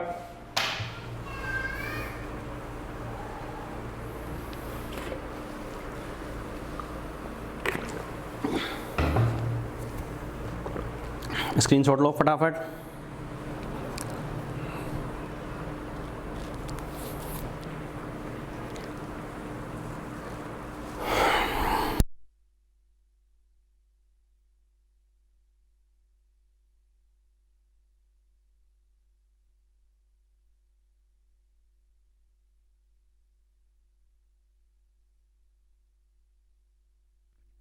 क्लियर बेटा? चलो ये अपने बात की किसकी, Heisenberg concept, Heisenberg principle of uncertainty. Clear? ठीक है बेटा यहां तक। चलो ध्यान रखना, इसमें सीधे जो क्वेश्चंस बनेंगे बेटा, एक एक कॉन्सेप्ट में बता रहा हूं, बस इसको क्वेश्चन बैंक में हमें अप्लाई करना है बेटा। बात समझ में आ गई क्या? क्लियर? चलो बेटा थर्ड कॉन्सेप्ट जो पढ़ते हैं, जैसे अपन ने कहा जो क्वांटम मॉडल है वो क्या, तीन अलग अलग साइंटिस्ट के जो कॉन्सेप्ट है उनका कंक्लूजन है, मिक्सअप है बेटा। ओके, तो थर्ड साइंटिस्ट थे वो क्या, Schrodinger wave equation theory, Schrodinger का तरंग समीकरण सिद्धांत, Schrodinger wave equation theory. Clear? Normally बेटा इसको कई टीचर स्किप कर देते हैं या क्या पढ़ाते नहीं, नॉर्मल क्या होता है कैसे होता है। नॉर्मली बेटा ध्यान रखना, इसमें कोई न्यूमेरिकल तो नहीं बनेगा नॉर्मली अपने नीट के लेवल पे अगर बात करें, लेकिन क्या होता है बच्चों, इसमें एक इक्वेशन डायरेक्टली इक्वेशन आती है, वो जरूर ध्यान रहनी चाहिए। क्लियर? एक दो इसमें थ्योरेटिकल पॉइंट और एक इक्वेशन ध्यान होनी चाहिए। बाय द वे ऐसी कहीं इक्वेशन आए तो आइडिया हो कि यह है क्या है। Clear? Schrodinger wave equation theory, Schrodinger का तरंग समीकरण सिद्धांत। पहली बात तो बच्चों देखो क्या कहेंगे, इलेक्ट्रॉन के किसी ऑर्बिटल में पाए जाने की प्रोबेबिलिटी को, मैंने क्या कहा, इलेक्ट्रॉन के किसी कक्षक में पाए जाने की प्रायिकता को क्या किया, सबसे पहले श्रोडिंगर ने बताया था। बात समझ में आई क्या? इलेक्ट्रॉन के किसी ऑर्बिटल में पाए जाने की प्रोबेबिलिटी को, यानी इलेक्ट्रॉन को किसी कक्षक में पाए जाने की प्रायिकता, वो संभावना, वो किसने बताया, श्रोडिंगर ने बताया था। बच्चा कहेगा सर इसका मतलब क्या है? इसका मतलब ये है बेटा, जैसे मैंने क्या कहा, जैसे जैसे साइंस और टेक्नोलॉजी डेवलप होती है हमें पता है और डिटेल से पता चलता है क्या होता है कैसे होता है। तो नॉर्मली क्या होता है बच्चों, जैसे रदरफोर्ड ने क्या कहा था, इलेक्ट्रॉन न्यूक्लियस के चारों तरफ क्या करता है, चक्कर लगाता है, रिवॉल्विंग करता है, काम खत्म। क्लियर? फिर बोर ने क्या कहा था, इलेक्ट्रॉन न्यूक्लियस के चारों तरफ क्या करता है, सर्कुलर पाथ में रिवॉल्विंग करता है, जिनको सेल या ऑर्बिट कहते हैं, कोश या कक्षा कहते हैं। ध्यान है ना? जैसे बोर ने क्या कहा था, सेल या ऑर्बिट, कोश कक्षा नाम दिया। फिर सोमरफील्ड ने क्या कहा था कि ये जो सेल या ऑर्बिट होते हैं वो क्या होते हैं, ऐसे कई सारे पार्ट्स में डिवाइड होते हैं, जिसको इन्होंने क्या बोला था, सोमरफील्ड ने सबसेल बोला था। बात समझ में आई क्या? तो सोमरफील्ड ने क्या कहा था कि हर जगह सेल या ऑर्बिट में इलेक्ट्रॉन नहीं होते, उसमें कई सारे पार्टीशन होते हैं, डिवाइडेशन होते हैं, कई सारे छोटे छोटे भाग होते हैं जिनको सबसेल कहते हैं, उपकोष कहते हैं। ये सोमरफील्ड ने बोला। फिर श्रोडिंगर ने क्या कहा कि सबसेल भी क्या होते हैं, कई सारे छोटे छोटे पार्ट में डिवाइड होते हैं, जिनको बोलते हैं ऑर्बिटल, जैसे अपन बोलते हैं ऑर्बिटल, इनमें इलेक्ट्रॉन प्रेजेंट होते हैं। समझ में आ गया? क्लियर? यस और नो? तो क्या कहेंगे, यानी ऑर्बिटल में इलेक्ट्रॉन होता है, ये फर्स्ट टाइम किसने बताया, श्रोडिंगर ने बताया। ओके, अब बच्चा कहेगा सर इसका मतलब क्या? तो सिंपल सी बात देखो बेटा, कि जैसे अलग अलग साइंटिस्ट के अकॉर्डिंग बात करिए, देखो वही बात है, बोर ने क्या कहा था, सेल या ऑर्बिट होती है। सोमरफील्ड ने क्या कहा, सेल या ऑर्बिट के अंदर सबसेल होता है, उपकोष होता है। श्रोडिंगर ने क्या कहा, उपकोष के अंदर क्या होता है, ऑर्बिटल होते हैं, कक्षक होते हैं, उनमें इलेक्ट्रॉन होते हैं। क्लियर? कैसे सिंपल सी बात है, जैसे मैं कहूँ, मान लो कोचिंग है, मान लो आपसे बोले कोई बच्चा, अमित नाम है, कि अमित है इस कोचिंग में पढ़ता है। बात समझ में आई? क्या कहा, इस कोचिंग में पढ़ता है, तो ये कोचिंग तो क्या होगी, सेल होगी। आंसर रॉन्ग नहीं है कि कोई अमित नाम का बच्चा है वो इस कोचिंग में पढ़ता है। क्लियर? बात सही है, वो सेल हो गई। ठीक है, अब आपसे बोले जो अमित है वो क्या है, 10 नंबर एंड 10 नंबर क्लासरूम में प्रेजेंट है। इसका मतलब वो क्या, इस कोचिंग में कई सारे क्लासरूम थे, तो मान लो 10 नंबर 10 नंबर क्लासरूम में वो क्या हो गया, सबसेल हो गया, उपकोष हो गया। यानी और बेटर तरीके से पता चल गया कि अमित कौन से रूम में है कोचिंग के अंदर, वो उसका सबसेल हो गया। फिर आपसे बोले कि अमित जो है वो क्या, 10 नंबर क्लासरूम में सेकंड बेंच पर प्रेजेंट है। इसका मतलब जो बेंच है वो क्या होगी, उसका ऑर्बिटल हो गया, कक्षक हो गया। समझ में आ गया? पहला आंसर भी बेटा सही था कि अमित इस कोचिंग में पढ़ता है, बात सही है। फिर क्या कहें, इस कोचिंग के 10 नंबर क्लासरूम में, वो आंसर भी सही है। लेकिन 10 नंबर क्लासरूम के सेकंड बेंच पे वो राइट साइड में बैठता है, तो वो क्या, वो आंसर भी सही है, लेकिन मोर करेक्ट कौन सा, थर्ड वाला, जिसमें एग्जैक्ट पोजीशन बता रहा है। ये पूरी कोचिंग क्या होगी, जैसे सेल या ऑर्बिट है, कई सारे क्लासरूम है, ये सब सेल उपकोष हो गए, और हर क्लासरूम में कई सारी बेंचेज है, वो क्या हो गया, ऑर्बिटल हो गया, कक्षा हो गया, और उसके ऊपर क्या, स्टूडेंट प्रेजेंट है। समझ में आ गया, यस और नो। यही बात श्रोडिंगर ने बताई, क्या कि जैसे सेल होता है, सेल के अंदर सब सेल होते हैं, सब सेल के अंदर क्या और भी कई सारे छोटे छोटे पार्ट होते हैं जिनको ऑर्बिटल कहते हैं, कक्षक कहते हैं, उनके अंदर इलेक्ट्रॉन प्रेजेंट होते हैं। क्लियर, ठीक है। ये जो ऑर्बिटल मैंने बोला है, कक्षक बोला, इनको अपन और आगे डिटेल से डिस्कस करेंगे बेटा। समझ में आ गया, क्लियर। यहाँ मैंने हिंट दिया है आपको, क्या ये जो इन्होंने बोला था कैसे था, क्या था। क्लियर, चलो बेटा अब आगे बात करते हैं। तो मैंने क्या कहा, श्रोडिंगर हेडिंग से पता चल रहा वेव इक्वेशन थ्योरी, तरंग समीकरण सिद्धांत, यानी इन्होंने क्या किया, इलेक्ट्रॉन वेव की फॉर्म में तो होता ही है, क्योंकि क्वांटम मॉडल का टाइप है ये, तो हमें पता है वो तो बेस्ड किस पर होता है, वेव नेचर पर ही तो बेस्ड होता है। क्लियर, तो क्या कहेंगे, इन्होंने क्या कहा, इलेक्ट्रॉन वेव की फॉर्म में तो होता है, लेकिन जो वेव होती है, वेव का तो नेचर क्या होता है, तरंग की प्रकृति क्या होती है, हर डायरेक्शन में रेंडमली मूवमेंट शो करना, यानी एक्स एक्सिस, वाई एक्सिस या जेड एक्सिस, हर डायरेक्शन में मूवमेंट शो करेगी। तो इन्होंने क्या किया, एक्स वाई जेड तीनों अलग अलग डायरेक्शंस के रेस्पेक्ट में क्या किया, एक इक्वेशन बनाई, क्या की, एक समीकरण बनाई। क्लियर, तो क्या कहा, श्रोडिंगर वेव इक्वेशन थ्योरी में क्या किया, इलेक्ट्रॉन को एक वेव की फॉर्म में, तरंग के रूप में प्रदर्शित किया गया है, रिप्रेजेंट किया गया है। ओके, और वेव क्या होती है, थ्री डायमेंशनली, त्रिविम यानी तीनों दिशाओं में गति करने वाली बच्चों। ठीक है, तो देखो बेटा एक सिंपल सी इक्वेशन इन्होंने बताई थी, क्या थी वो सिंपल सी इक्वेशन, क्या थी, इजी वे में देखते हैं। ओके, वो सिंपल सी इक्वेशन क्या थी बेटा, यानी del square psi upon del X square plus del square psi upon del Y square plus del square psi upon del Z square plus 8 pi square M upon H square E minus U psi equal to 0। एकदम simple है या नहीं है, बिल्कुल बेटा बहुत simple है। देखो बेटा कैसे इन्होंने इक्वेशन क्या बताई थी, del square psi upon del X square plus del square psi upon del Y square plus del square psi upon del Z square plus क्या करेंगे 8 pi square M upon H square E minus U psi equal to 0। ये simple सी, बहुत ही simple सी equation इन्होंने बताई थी। समझ में आ गया, यस और नो, इजी है या नहीं है, बिल्कुल बेटा बहुत इजी है। ओके, तो पहली बात तो आपको परेशान होने की जरूरत नहीं है, इस पर कोई न्यूमेरिकल नहीं बनेगा अपने नीट लेवल पे। ओके, देखो बेटा कैसे करना है, क्या करना, बस ये इक्वेशन क्या है, इसका मीनिंग जरूर ध्यान होना चाहिए। कैसे, पहली बात तो देखो डेल, ये मैंने क्या लिखा है, डेल, डेल का मतलब क्या होता है, माइक्रो चेंजेबल फैक्टर। क्या कहा बेटा, micro changeable factor, micro changeable factor यानी सूक्ष्म परिवर्तनांक, यानी अरे वेव क्या होगा, अलग अलग डायरेक्शंस में मूवमेंट शो करेगी तो उसमें चेंज होगा नहीं होगा, थोड़ा बहुत चेंज होगा बेटा, तो ये माइक्रो चेंजेबल फैक्टर है। क्योंकि हमें पता चेंज को हम क्या करते हैं, या तो डेल्टा या डेल से। क्लियर, डेल्टा जब चेंज ज़्यादा होता है तो डेल्टा से रिप्रेजेंट करते हैं, चेंज कम होता है तो डेल से रिप्रेजेंट करते हैं। इलेक्ट्रॉन क्या करेगा, थोड़ा बहुत अपनी मूवमेंट वगैरह में चेंजेस करेगा तो डेल सिंबल यूज करते हैं। क्लियर, ठीक है। साई इसे बोलते हैं बेटा साई, ना कि ताई, यानी साई। साई क्या है बेटा, वेव फंक्शन। क्या कहा, वेव फंक्शन, यानी इसे क्या बोलते हैं हिंदी में, तरंग फलन। वेव फंक्शन का मतलब क्या, इसका मतलब यहाँ पर कोई वेव है। अरे सीधी सी बात है, अगर मोबाइल का टावर है तो हमें पता उसमें नेटवर्क भी होगा नहीं होगा, उसके आसपास होगा बेटा, वही बात है। अगर इलेक्ट्रॉन है तो क्या होगा, इलेक्ट्रॉन होगा तो क्या होगा, हमें पता इलेक्ट्रॉन वेव की फॉर्म में मूवमेंट शो करेगा नहीं करेगा, यानी वेव फंक्शन, तरंग फलन, यानी कोई वेव है जो ये बता रही है, मतलब यहाँ पर इलेक्ट्रॉन एग्जिस्ट कर रहा है, कोई इलेक्ट्रॉन है। क्लियर, ठीक है बेटा। और ये जो हमने लिखा है X Y Z, X Y Z क्या है बेटा, एक्स वाई जेड क्या होते हैं, कोऑर्डिनेट्स। ठीक है, यानी क्या होते हैं, निर्देशांक। ठीक है, निर्देशांक, मैथ्स वाले बच्चे तो बहुत ज़्यादा बेटर तरीके से समझते हैं। कोऑर्डिनेट्स, निर्देशांक, निर्देशांक मतलब क्या बेटा, X axis, Y axis, Z axis. अपने मेडिकल वाले तो इतना ही यूज़ करते हैं, ध्यान है ना, एक्स एक्सिस, वाई एक्सिस और जेड एक्सिस। अरे इन्होंने क्या कहा, इलेक्ट्रॉन वेव की फॉर्म में मूव करता है, तरंग के रूप में गति करता है, वो क्या होगी, एक्स एक्सिस हो, वाई एक्सिस हो, चाहे जेड एक्सिस हो, तीनों डायरेक्शन में मूवमेंट शो करती है। क्लियर, ठीक है बेटा। तो ये क्या हो गए, कोऑर्डिनेट्स हो गए, निर्देशांक हो गए। फिर क्या बच गया, एम, एम आपको पता ही है बेटा, क्या, मास ऑफ इलेक्ट्रॉन। क्लियर, ठीक है। एच, एच आपको पता ही है, एच क्या है यहाँ पर, वही अपना प्लांक कांस्टेंट है बच्चों। क्लियर, ठीक है। ई, ई क्या है बच्चों, ई यहाँ पर है बेटा टोटल एनर्जी, ई क्या है, टोटल एनर्जी। क्लियर, और यू क्या है, पोटेंशियल एनर्जी। बात समझ में आई क्या? अरे टोटल एनर्जी और पोटेंशियल एनर्जी दोनों का जो डिफरेंस होगा, अंतर होगा, वही तो काइनेटिक एनर्जी की फॉर्म में होता है। ध्यान है ना, टोटल एनर्जी बराबर काइनेटिक प्लस पोटेंशियल, याद है ना।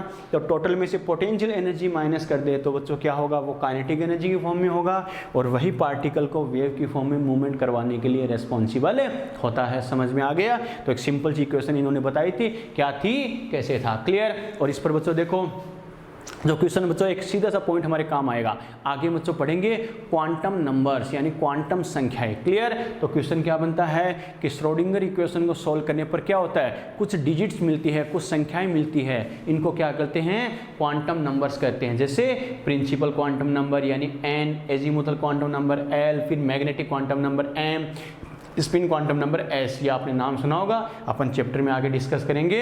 ये जो क्वांटम नंबर्स होती है वो क्या, श्रोडिंगर इक्वेशन से इसको सोल्व करने पर आती है बेटा। समझ में आ गया? सीधा क्वेश्चन पूछा जाता है अपने एमएससी लेवल का 4 पेज का, इसका सॉल्यूशन तो नहीं पूछेगा कि इसको कैसे सोल्व करते हैं, लेकिन सीधा ये पॉइंट जरूर पूछ लेगा कि क्वांटम क्या करेंगे, क्वांटम नंबर जो होती है उसको कैसे डेराइव किया गया, श्रोडिंगर इक्वेशन को सोल्व करके ये डेराइव होती है, गेन होती है, क्लियर। उसमें ध्यान रखना, लास्ट वाली मैंने बोली है वो श्रोडिंगर इक्वेशन से नहीं आती, वो स्टार्टिंग 3 है उनको श्रोडिंगर इक्वेशन से गेन करते हैं, वो अपन आगे डिस्कस करेंगे क्वांटम नंबर के बारे में, क्लियर। स्क्रीनशॉट लो बेटा फटाफट।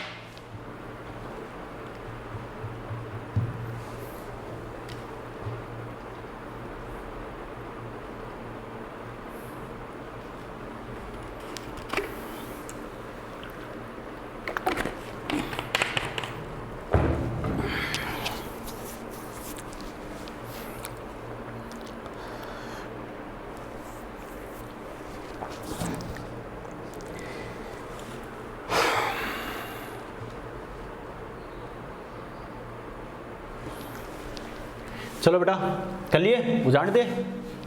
चलो ये अपने बात की बेटा एटॉमिक मॉडल्स के बारे में, यानी परमाणु के बारे में जो मॉडल्स बताए गए थे 1 बाय 1 कैसे करना है, क्या करना, एक एक मॉडल को अपने डिस्कस किया है। जो कॉन्सेप्ट हमारे क्वेश्चन बैंक में हमें क्वेश्चन सोल्व करने में या एग्जाम में काम आएंगे, हर पॉइंट मैंने डिस्कस किया कैसे करना है, क्या करना है। बच्चों आ गया समझ में, क्लियर। जब भी रिवीजन करना हो तो नोट्स तो आपके पास होंगे या जेरोक्स करवा लेना, या अपने रिकॉर्डेड लेक्चर जब आपको मिलेंगे 1-2 दिन में, उससे रिवाइज जरूर कर लेना बेटा, कैसे है क्या है, क्लियर। एक एक चीज़ क्लियर हो जाएगी। चलो बेटा, तो अपने एटॉमिक मॉडल्स तो कंप्लीट हुए बेटा, ठीक है। मैंने क्या कहा था, एटम की स्ट्रक्चर को एक्सप्लेन करने के लिए कई सारे मॉडल्स दिए गए थे। कौन कौन सा, सबसे पहले जैसे थॉमसन, फिर नंबर 2 रदरफोर्ड, फिर बोर, फिर सोमरफील्ड, स्टार्टिंग 4। नंबर 5 पे मैंने क्या कहा था, क्वांटम या वेव मैकेनिकल मॉडल। इसमें 3 कॉन्सेप्ट इंक्लूड किए थे, डी ब्रोगली, हाइजेनबर्ग और श्रोडिंगर, ये अपने डिस्कस किए हैं, क्लियर। चलो बेटा आगे बढ़ते हैं जिंदगी में।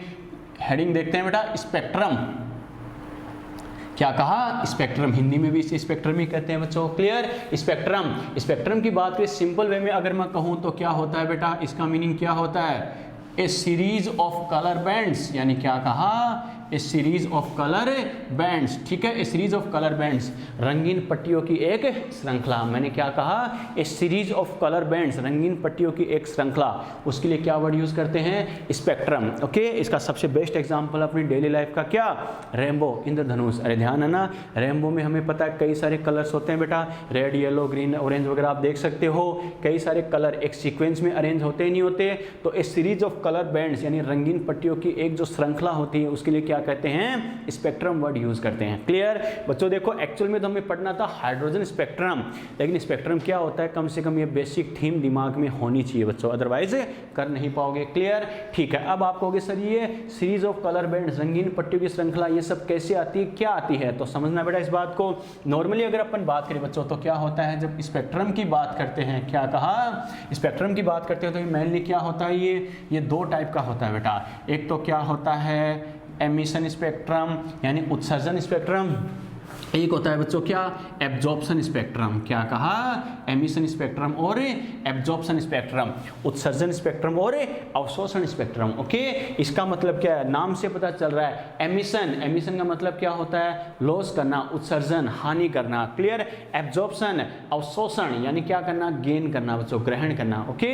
कैसे होगा, क्या होगा बच्चों, देखो नॉर्मली क्या, और स्पेक्ट्रम का मतलब वही है बेटा क्या, a series of colour band. तो मैं क्या कहूँगा, when light radiate radiations are passes through a prism और सॉल्यूशन, क्या करेंगे, ए प्रिज्म और solution, then a series of colour bands is obtained which is called spectrum. मैंने क्या कहा, जब प्रकाश किरणों को यानी प्रकाश किरणों को क्या करेंगे, किसी विलयन या प्रिज्म से गुजारते हैं तो क्या होता है, रंगीन पट्टियों की एक श्रृंखला प्राप्त होती है जिसको क्या कहते हैं, स्पेक्ट्रम कहते हैं। आ गया समझ में, क्लियर।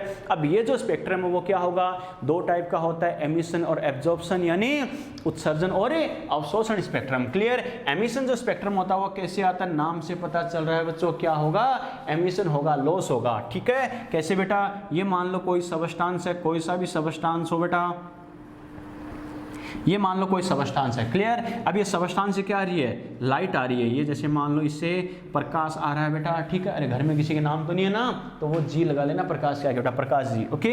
अब मैं क्या कर रहा हूँ, इसको मैंने क्या किया, जो प्रिज्म है बेटा उससे मैंने पास किया, और प्रिज्म क्या करेगा, इसे अलग अलग डायरेक्शन में डिफ्लेक्ट करेगा, नहीं करेगा, करेगा। ये बच्चों कर्टन है यानी कोई पर्दा है, तो प्रिज्म क्या करेगा, इन्हें अलग अलग डायरेक्शन में अलग अलग कलर्स के अकॉर्डिंग डाइवर्ट करेगा, नहीं करेगा, करेगा बेटा। इसे बोलते हैं, ये क्या हो गया, तो ये जो पर्दा है, कर्टन है, इस पे जो प्रिज्म के यानी प्रिज्म से पास करने पर क्या होता है बेटा, अलग अलग कलर बैंड्स जो आते हैं, पट्टियां आती है, उसको बोलते हैं स्पेक्ट्रम। सबसे बेस्ट एग्जांपल बेटा अपन रिंग वगैरह में या फिर क्या नेकलेस वगैरह जो अपन नॉर्मली यूज करते हैं घर में, देखा होगा बेटा, जैसे उसमें जो डायमंड आता है, देखा होगा बेटा, उस डायमंड को आप देखना बच्चों पास करके, और उसको बार बार थोड़ा रोटेट करना, रोटेट करोगे तो आपको अलग अलग कलर शो होंगे, नहीं होंगे, होंगे बेटा। उसका रीजन भी यही है, क्या, यानी अलग अलग एंगल के थ्रू क्या होगा, अलग अलग लाइट की स्कैटरिंग होती है, तो आपको अलग अलग कलर शो होता है, सेम वही बात है, उसको भी अपन स्पेक्ट्रम मान सकते हैं। समझ में आ गया, क्लियर। चलो बेटा, अब एब्जॉर्प्शन, एब्जॉर्प्शन नाम से पता चल रहा है बच्चों क्या होगा, एब्जॉर्प्शन, ठीक है, एब्जॉर्ब होगा। इसमें तो जो सबस्टांस था वो सीधा लाइट का एमिशन कर रहा है, सीधा लॉस कर रहा है, वो प्रिज्म पर जब गिराएंगे तो प्रिज्म इसे आगे पास कर देगा। समझ में आ गया, यानी कर्टन पर जब ये आएगा तो अलग अलग कलर शो कर दे, पर्दे पर अलग अलग रंगीन पट्टियां मिलेगी, इन्हीं को बोलेंगे क्या, स्पेक्ट्रम, क्लियर। एब्जॉर्प्शन बोल रहा है, एब्जॉर्प्शन का मतलब क्या, पहले सबस्टांस उसे गेन करेगा, ओके। कैसे बच्चों, ये मान लो जैसे क्या है, ये तो हमने इसकी बात की थी, एब्जॉर्प्शन की बात करूं तो ये क्या है बच्चों, ये मान लो कोई लाइट सोर्स है बेटा, क्या कहा, ये लाइट सोर्स है, कोई ऊर्जा स्रोत है, चाहे कोई सनलाइट उसके थ्रू हो, चाहे या आप लोट या बल्ब वगैरह यूज कर सकते हो, कुछ भी हो बेटा, ठीक है, लाइट सोर्स है। अब ये क्या, लाइट सोर्स आ रही है, लाइट सोर्स से कोई लाइट आ रही है बेटा, ये मान लो सबस्टांस है, जिस सबस्टांस के रेस्पेक्ट में हमें स्टडी करनी है, क्लियर। ये लाइट सोर्स है बेटा, इससे लाइट आ रही है, ये लाइट है, प्रकाश जी है, ध्यान है ना, क्लियर। अब क्या करेगा, अगर हमें पता लाइट सोर्स से लाइट आ रही है, तो अगर सबस्टांस क्या करे, कुछ लाइट को एब्जॉर्ब कर ले, गेन कर ले, तो कुछ लाइट को एब्जॉर्ब कर लेगा और बाकी लाइट को ये आगे पास करेगा या नहीं करेगा, करेगा बेटा, ठीक है। तो ये क्या हो गई, इसको मैं क्या बोल रहा हूँ, रिमेनिंग लाइट यानी शेष लाइट यानी शेष प्रकाश जी, ठीक है, ये रिमेनिंग लाइट हो गई। रिमेनिंग लाइट का मतलब क्या, शेष प्रकाश जी मतलब क्या, यानी कुछ लाइट को तो क्या किया, इस सबस्टांस ने एब्जॉर्ब कर लिया, ग्रहण कर लिया, बाकी को आगे पास कर दिया, ओके। और जो बाकी जो बच गई वो क्या करेगा, प्रिज्म के थ्रू हमें पता है अलग अलग डायरेक्शंस में जाकर अलग अलग कलर बैंड शो करती है, इसे बोलते हैं एब्जॉर्प्शन स्पेक्ट्रम, क्लियर। तो क्या कहा, एमिशन में क्या होता है, सबस्टांस लाइट को सीधा आगे पास करता है, एमिशन कर देता है, लॉस कर देता है, तो एमिशन बोलते हैं। और एब्जॉर्प्शन वाले में क्या होता है बच्चों, एब्जॉर्प्शन वाले में होता है बच्चों क्या, सबस्टांस आने वाली लाइट को पहले खुद एब्जॉर्ब करेगा, फिर उसको आगे पास करेगा, फिर उसको आगे पास करके यानी अलग अलग कलर बैंड्स मिलते हैं, जिसे बोलते हैं एब्जॉर्प्शन स्पेक्ट्रम, अवशोषण स्पेक्ट्रम, क्लियर। स्क्रीनशॉट लो बेटा फटाफट, स्क्रीनशॉट लो।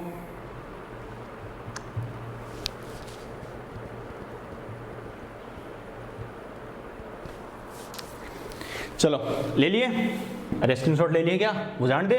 चलो बेटा, तो ये तो अपनी बात की एमिशन और एब्जॉर्प्शन, आपको थोड़ा डायग्राम के बेसिस पे मैंने समझाया, मतलब क्या होता है, कैसे होता है बच्चों, क्लियर। चलो बेटा आगे बात करते हैं, देखो थोड़ा सा इसके टाइप की बात करें, क्योंकि सीधा टिक लगाने वाला क्वेश्चन कई बार बन जाता है यहाँ पर। ये जैसे एमिशन था, ये अपना कौन सा है, एब्जॉर्प्शन है। अभी जो आपने स्क्रीनशॉट लिया था उसको आप काट मत देना कि ये क्यों बुझा दिया सर ने।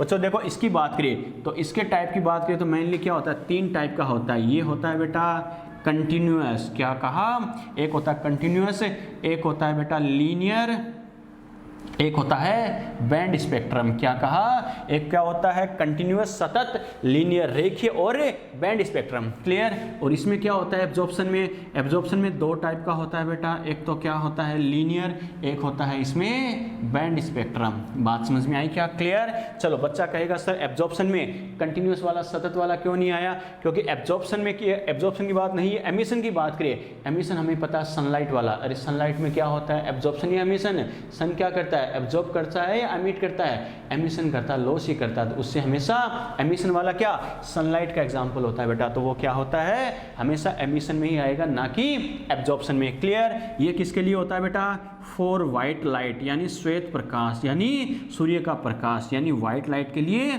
इस टाइप का स्पेक्ट्रम आता है बेटा, क्लियर। और ये क्या आता है लीनियर किसके लिए आता है, एटॉमिक गैस, यानी इसका एग्जांपल क्या है व्हाइट लाइट, इसका एग्जांपल क्या है एटॉमिक गैस, यानी ऐसी कोई गैस है जो क्या एटम की फॉर्म में हो, जैसे हाइड्रोजन, हीलियम, नियॉन एटम की फॉर्म में है, तो वो क्या होता है लीनियर स्पेक्ट्रम होता है, क्लियर। बैंड स्पेक्ट्रम किसके लिए होता है बेटा, मॉलिक्यूलर गैस, किसके लिए, मॉलिक्यूलर गैस यानी H2N2O2 ऐसी कंडीशन है तो वो क्या होगा यानी बैंड स्पेक्ट्रम देता है, क्लियर। लीनियर, लीनियर वही बात आ गई, ये किसके लिए होगा एटॉमिक गैस के लिए, किसके लिए, कोई एटम की फॉर्म में गैस होगी। और बैंड वाला हमें पता ही है किसके लिए होता है, कोई मॉलिक्यूलर गैस है उसके लिए, मॉलिक्यूलर गैस, ठीक है। पहली बात तो बच्चा कहेगा सर इसको नाम ऐसा क्यों देते हैं, ये नाम क्यों दिए गए हैं, तो नाम इसलिए दिए गए बेटा, जो व्हाइट लाइट है सनलाइट है वो हमें पता उसकी नेचर हर जगह एक जैसी होती नहीं होती, एक जगह एक जैसी होती है बेटा, इस वजह से सतत एक जैसा कंटिन्यूअस नाम दिया जाता है, क्लियर।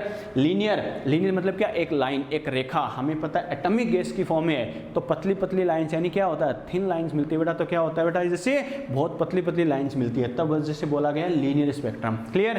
बैंड, बैंड का मतलब क्या होता है चौड़ी पट्टियाँ, ठीक है, बैंड बोलते हैं ना बैंड, चौड़ी पट्टियाँ। अगर मॉलिक्यूलर गैस हो तो क्या होता है यानी वाइड बैंड्स मिलते हैं बेटा, चौड़ी पट्टियाँ मिलती है जिसे बैंड स्पेक्ट्रम बोला जाता है, समझ में आ गया। तो बस इनकी नेचर की वजह से इनको ये नाम दिया जाता है, क्लियर। मेरा कहने का पर्पस क्या था, इन पर क्वेश्चन क्या बनेगा, क्वेश्चन यह बनेगा व्हाइट लाइट का स्पेक्ट्रम कैसा होता है कंटिन्यूअस, एटॉमिक गैस का लीनियर और मॉलिक्यूलर गैस का बैंड स्पेक्ट्रम, ठीक है बेटा, ये बनता है इस पे क्वेश्चन। चलो स्क्रीनशॉट लो फटाफट।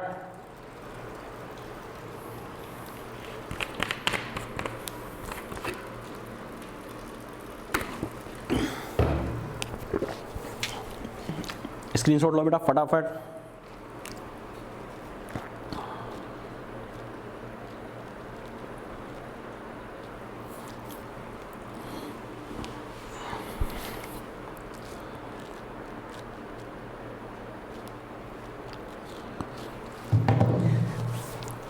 ले लिए, चलो बेटा ये तो अपनी बात की बच्चों, देखो हमें स्पेक्ट्रम पढ़ना है, इसका मतलब क्या होता है और कैसे होता है बच्चों, क्लियर। तो थोड़ा बेसिकली आइडिया होना था ताकि आपको रटना नहीं पड़े कि ये क्या होता है कैसे होता है, क्लियर। और यहाँ तक बात ठीक है। अब अपने लिए जो एग्जाम के पॉइंट ऑफ व्यू से मोस्ट इंपॉर्टेंट है बेटा, उस पर हमें बात करनी है, कैसे करना है क्या करना है, क्लियर। तो बात करते हैं बेटा, स्टामा कर रहा हूँ इसे, वेरी वेरी इंपॉर्टेंट। क्या करेंगे बच्चों, हाइड्रोजन स्पेक्ट्रम, क्या कहेंगे हाइड्रोजन स्पेक्ट्रम।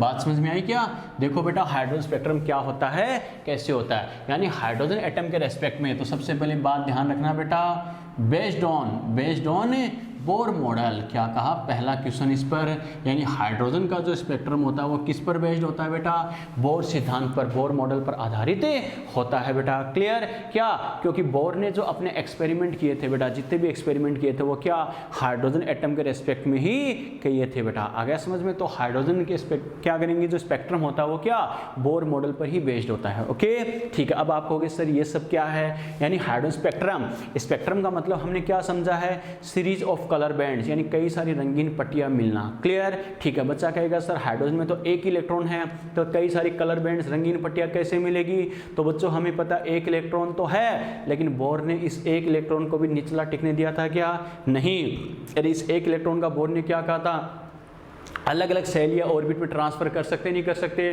फर्स्ट से सेकंड में, सेकंड से थर्ड में, थर्ड से फोर्थ में, फोर्थ से फर्स्ट में, ऐसे ऐसे बार बार। हमने क्या कहा था बोर ने, अगर ये इलेक्ट्रॉन एनर्जी का लॉस या गेन करे तो अपनी सेल या ऑर्बिट में चेंज कर सकता है नहीं कर सकता, कर सकता है। क्लियर? कहने का मतलब क्या है, बोर मॉडल के अकॉर्डिंग क्या होता है, इलेक्ट्रॉन एनर्जी लॉस या गेन करके क्या करेगा, सेल या ऑर्बिट में चेंज कर सकता है। और ये जो एनर्जी का जो लॉस और गेन होता है वो हमें पता है वेव की फॉर्म में होता है, तरंगों के रूप में होता है। मैक्सवेल थ्योरी याद है ना बेटा, मैक्सवेल ने क्या कहा था, एनर्जी का लॉस हो चाहे गेन हो, यानी एनर्जी का जो एक्सचेंज होता है वो क्या होता है, वेव की फॉर्म में होता है, तरंग के रूप में होता है। याद है ना मैक्सवेल ने क्या कहा था। तो बोर ने क्या कहा कि इलेक्ट्रॉन जो होता है, हाइड्रोजन एटम में इलेक्ट्रॉन होता है, वो एनर्जी लॉस या गेन करके क्या करेगा, सेल या ऑर्बिट में चेंज कर सकता है। क्लियर? इसका मतलब इलेक्ट्रॉन एनर्जी का जो एक्सचेंज करता है, चाहे लॉस हो चाहे गेन हो, वो वेव की फॉर्म में करेगा।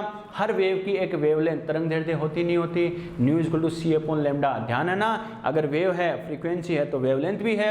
हर वेव की कोई ना कोई वेवलेंथ होगी, और वेवलेंथ होगी तो सबका अपना अपना स्पेसिफिक कलर होता नहीं होता, विब्ग्योर, अरे अलग अलग वेवलेंथ होती है, तरंग दैर्ध्य होती है, तो रंग भी अलग अलग होता नहीं होता, होता है बेटा। तो मेरा कहने का मतलब क्या है, ये जो हाइड्रोजन में जो एक इलेक्ट्रॉन होता है वो क्या करेगा, एनर्जी लॉस करके या गेन करके क्या करेगा, सेल या ऑर्बिट में चेंज कर सकता है। और ये जो एनर्जी का एक्सचेंज होता है वेव की फॉर्म में होता है। हर वेव की अपनी अपनी वेवलेंथ होती है, हर वेवलेंथ का स्पेसिफिक कलर होता है। तो इस वजह से क्या होता है, कई सारे कलर बैंड्स, रंगीन पट्टियां मिलती है, जिनको हम बोलते हैं हाइड्रोजन स्पेक्ट्रम। क्लियर? तो मेरा स्टेटमेंट क्या है, although only one electron occur in hydrogen atom, still many lines are obtain in its spectrum which are divided into many series. क्या कहा, यद्यपि हाइड्रोजन एटम में, हाइड्रोजन परमाणु में केवल एक इलेक्ट्रॉन पाया जाता है, फिर भी इसके स्पेक्ट्रम में कई सारी रंगीन पट्टियां मिलती है, जिनको अलग अलग श्रेणी में विभाजित किया जाता है। ओके, बच्चा कहेगा सर अलग अलग श्रेणी में क्यों,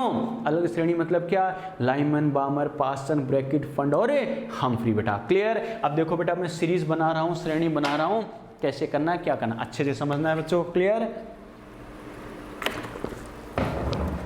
ये हेडिंग तो मैं मिटा रहा हूं बच्चों, ठीक है, हेडिंग में मिटा रहा हूं। अब मैं सीरीज बना रहा हूं, अच्छे से समझना, क्योंकि एक तो बेटा मैं सीरीज बनाऊंगा और उसके बाद एक टेबल बनाऊंगा। वो सीरीज और टेबल समझ लिए तो हाइड्रोजन स्पेक्ट्रम, इसका एक सिंगल क्वेश्चन भी गलत नहीं होगा बेटा। ओके, कैसे करना, क्या करना, अच्छे से समझना बच्चों। देखो ये मान लो मैं सीरीज बना रहा हूं, यहां से मैंने स्टार्ट की है, अच्छे से समझते जाना।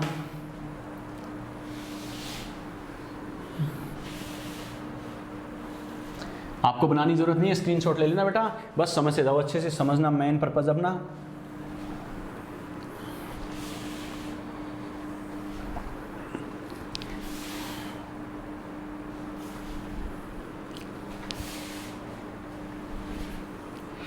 चलो बेटा देखो अपन ने क्या किया, 1 2 3 4 5 6 7, इसका मतलब मैंने क्या किया, ये मैंने 7 सेल या ऑर्बिट बनाई है। ओके, 7 सेल या ऑर्बिट बनाई है, इसको बोलते हैं n = 1, ये n = 2, ये n = 3, ये n = 4, और ये n = 5, ये n = 6, ये n = 7। बच्चा कहेगा सर 7 तक क्यों बनाइए, उससे आगे आपको काउंटिंग नहीं आती क्या?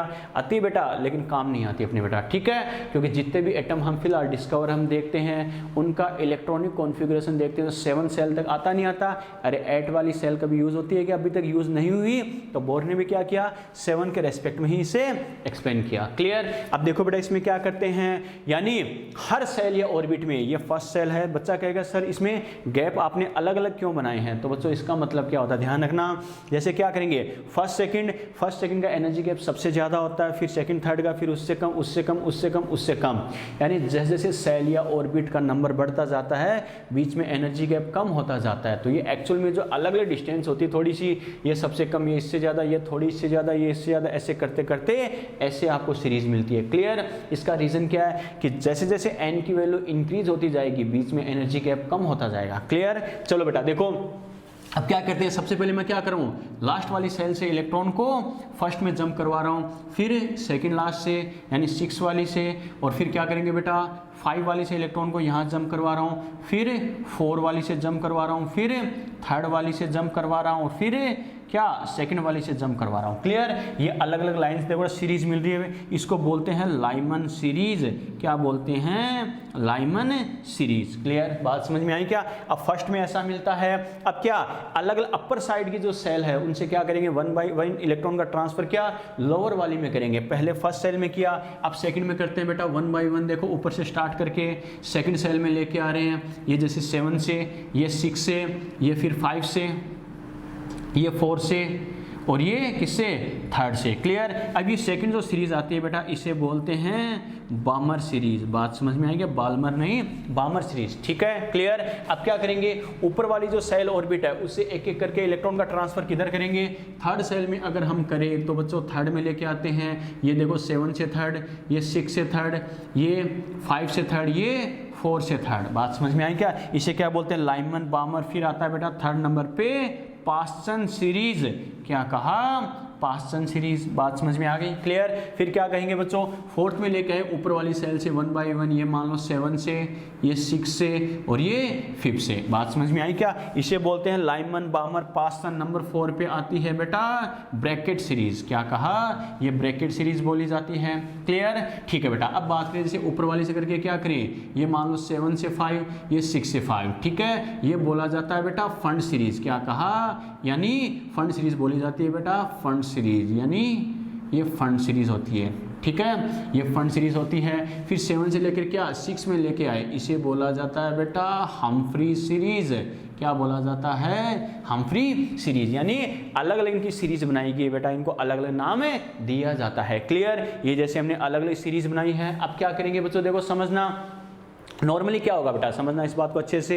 नॉर्मली आपको क्या करना है, सीरीज के अकॉर्डिंग तो बात करें। अब आप देखा वो जो इलेक्ट्रोमैग्नेटिक जो अपना स्पेक्ट्रम था, इलेक्ट्रोमैग्नेटिक वेव स्पेक्ट्रम था, उसमें आपने देखा होगा अरे अलग अलग रीजन्स होते नहीं होते, अल्ट्रा वायलेट रीजन, विजिबल, अरे राम ICU और XGF कोमोलिका, याद है ना बेटा, अलग अलग रीजन्स होते हैं। और नेचर के जितने भी सबस्टांस होते हैं वो बताओ बेटा हर लाइट में आप देख सकते हो क्या? नहीं। इसका सबसे बेस्ट एग्जाम्पल है जैसे DNA का, किसी का DNA आपने निकाल लिया, हाथ में रख लिया, आप देख सकते हो क्या?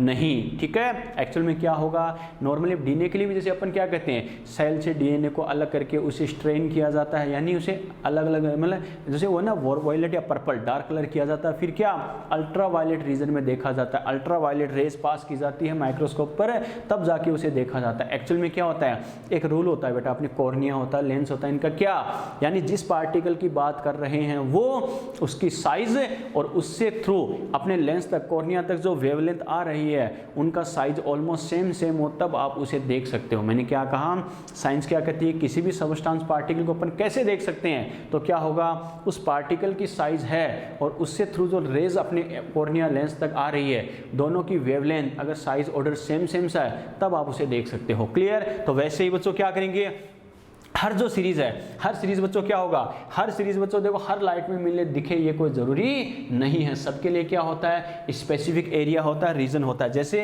ये लाइमन सीरीज क्या होती है बेटा, ये होता है अल्ट्रा वायलेट रीजन। क्या कहा, अल्ट्रा वायलेट रीजन, इसको अल्ट्रा वायलेट रीजन में शो किया जाता है। क्लियर। ये होता है बेटा विजिबल रीजन।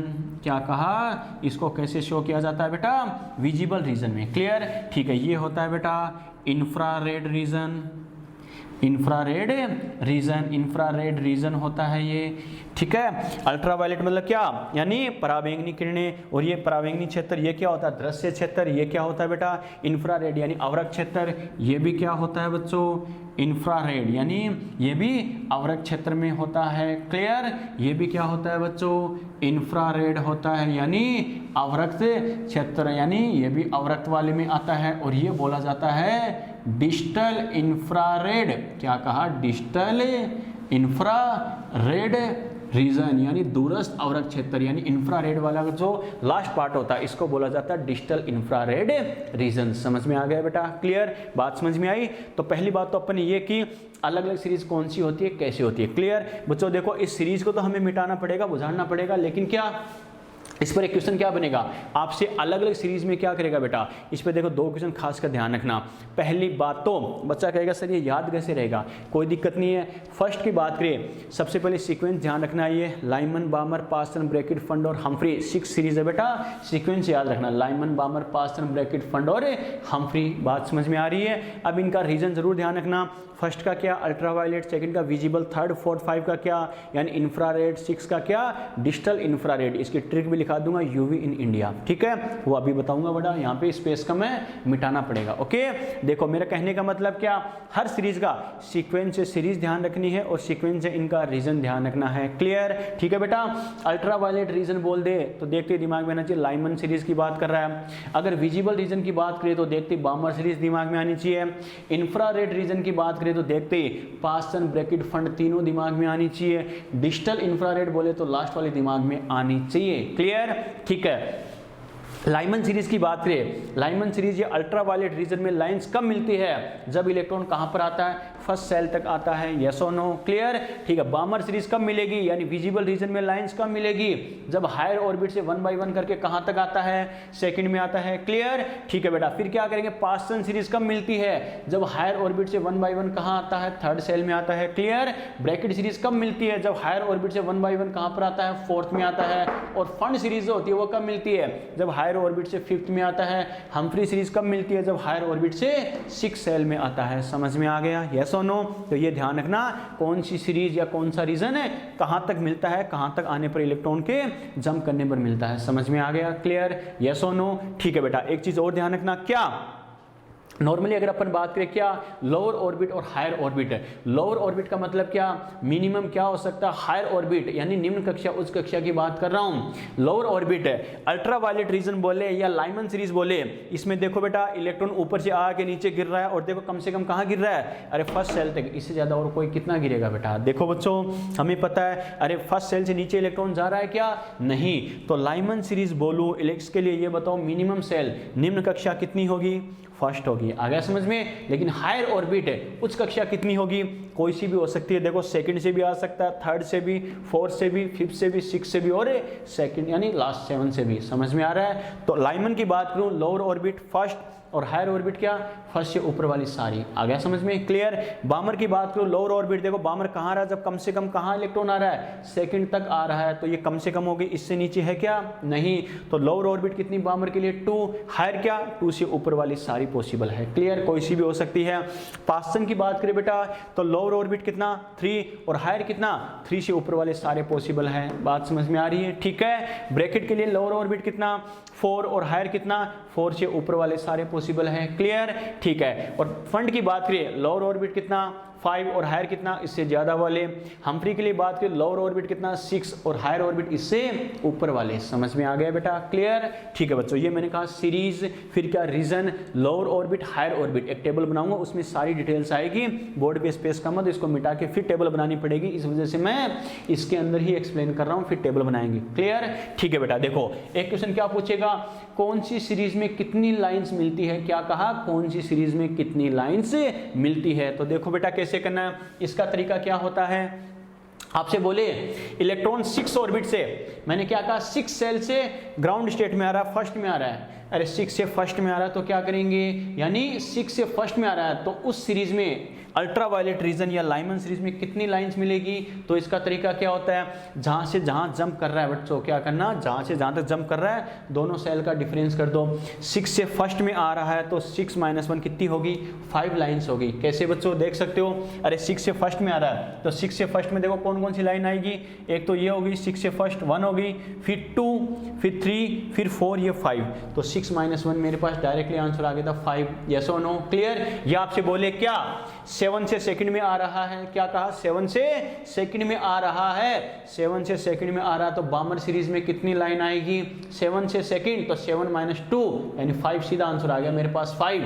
आप इसमें भी देख सकते हो कैसे 7 से सेकंड में आ रहा है मतलब यहां तक आ रहा है, तो देखो बीच बीच में कौन सी लाइन, एक तो हमें पता ये हो गई 1, फिर ये 2, फिर ये 3, फिर ये 4, ये 5। तो इस टाइप से आप क्या करोगे, मेरा कहने का मतलब क्या है, किसी सीरीज में आपको नंबर ऑफ लाइंस पूछे तो क्या करना है बच्चों, जहाँ से जहाँ तक ट्रांसफर हो रहा है higher orbit minus lower orbit से हमारे पास नंबर ऑफ लाइंस आ जाएंगे। समझ में आ गया, क्लियर, यस और नो। स्क्रीनशॉट लो बेटा फटाफट, फिर इसे आगे डिस्कस करते हैं। स्क्रीनशॉट लो।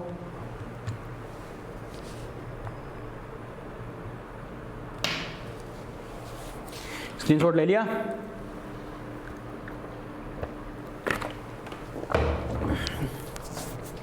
यस और नो, क्लियर।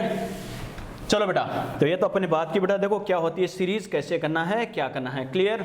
अब मैंने क्या कहा, एक एक चीजें जो इसमें ध्यान रखनी है, कैसे करना है, क्या करना है, समझना है इस बात को।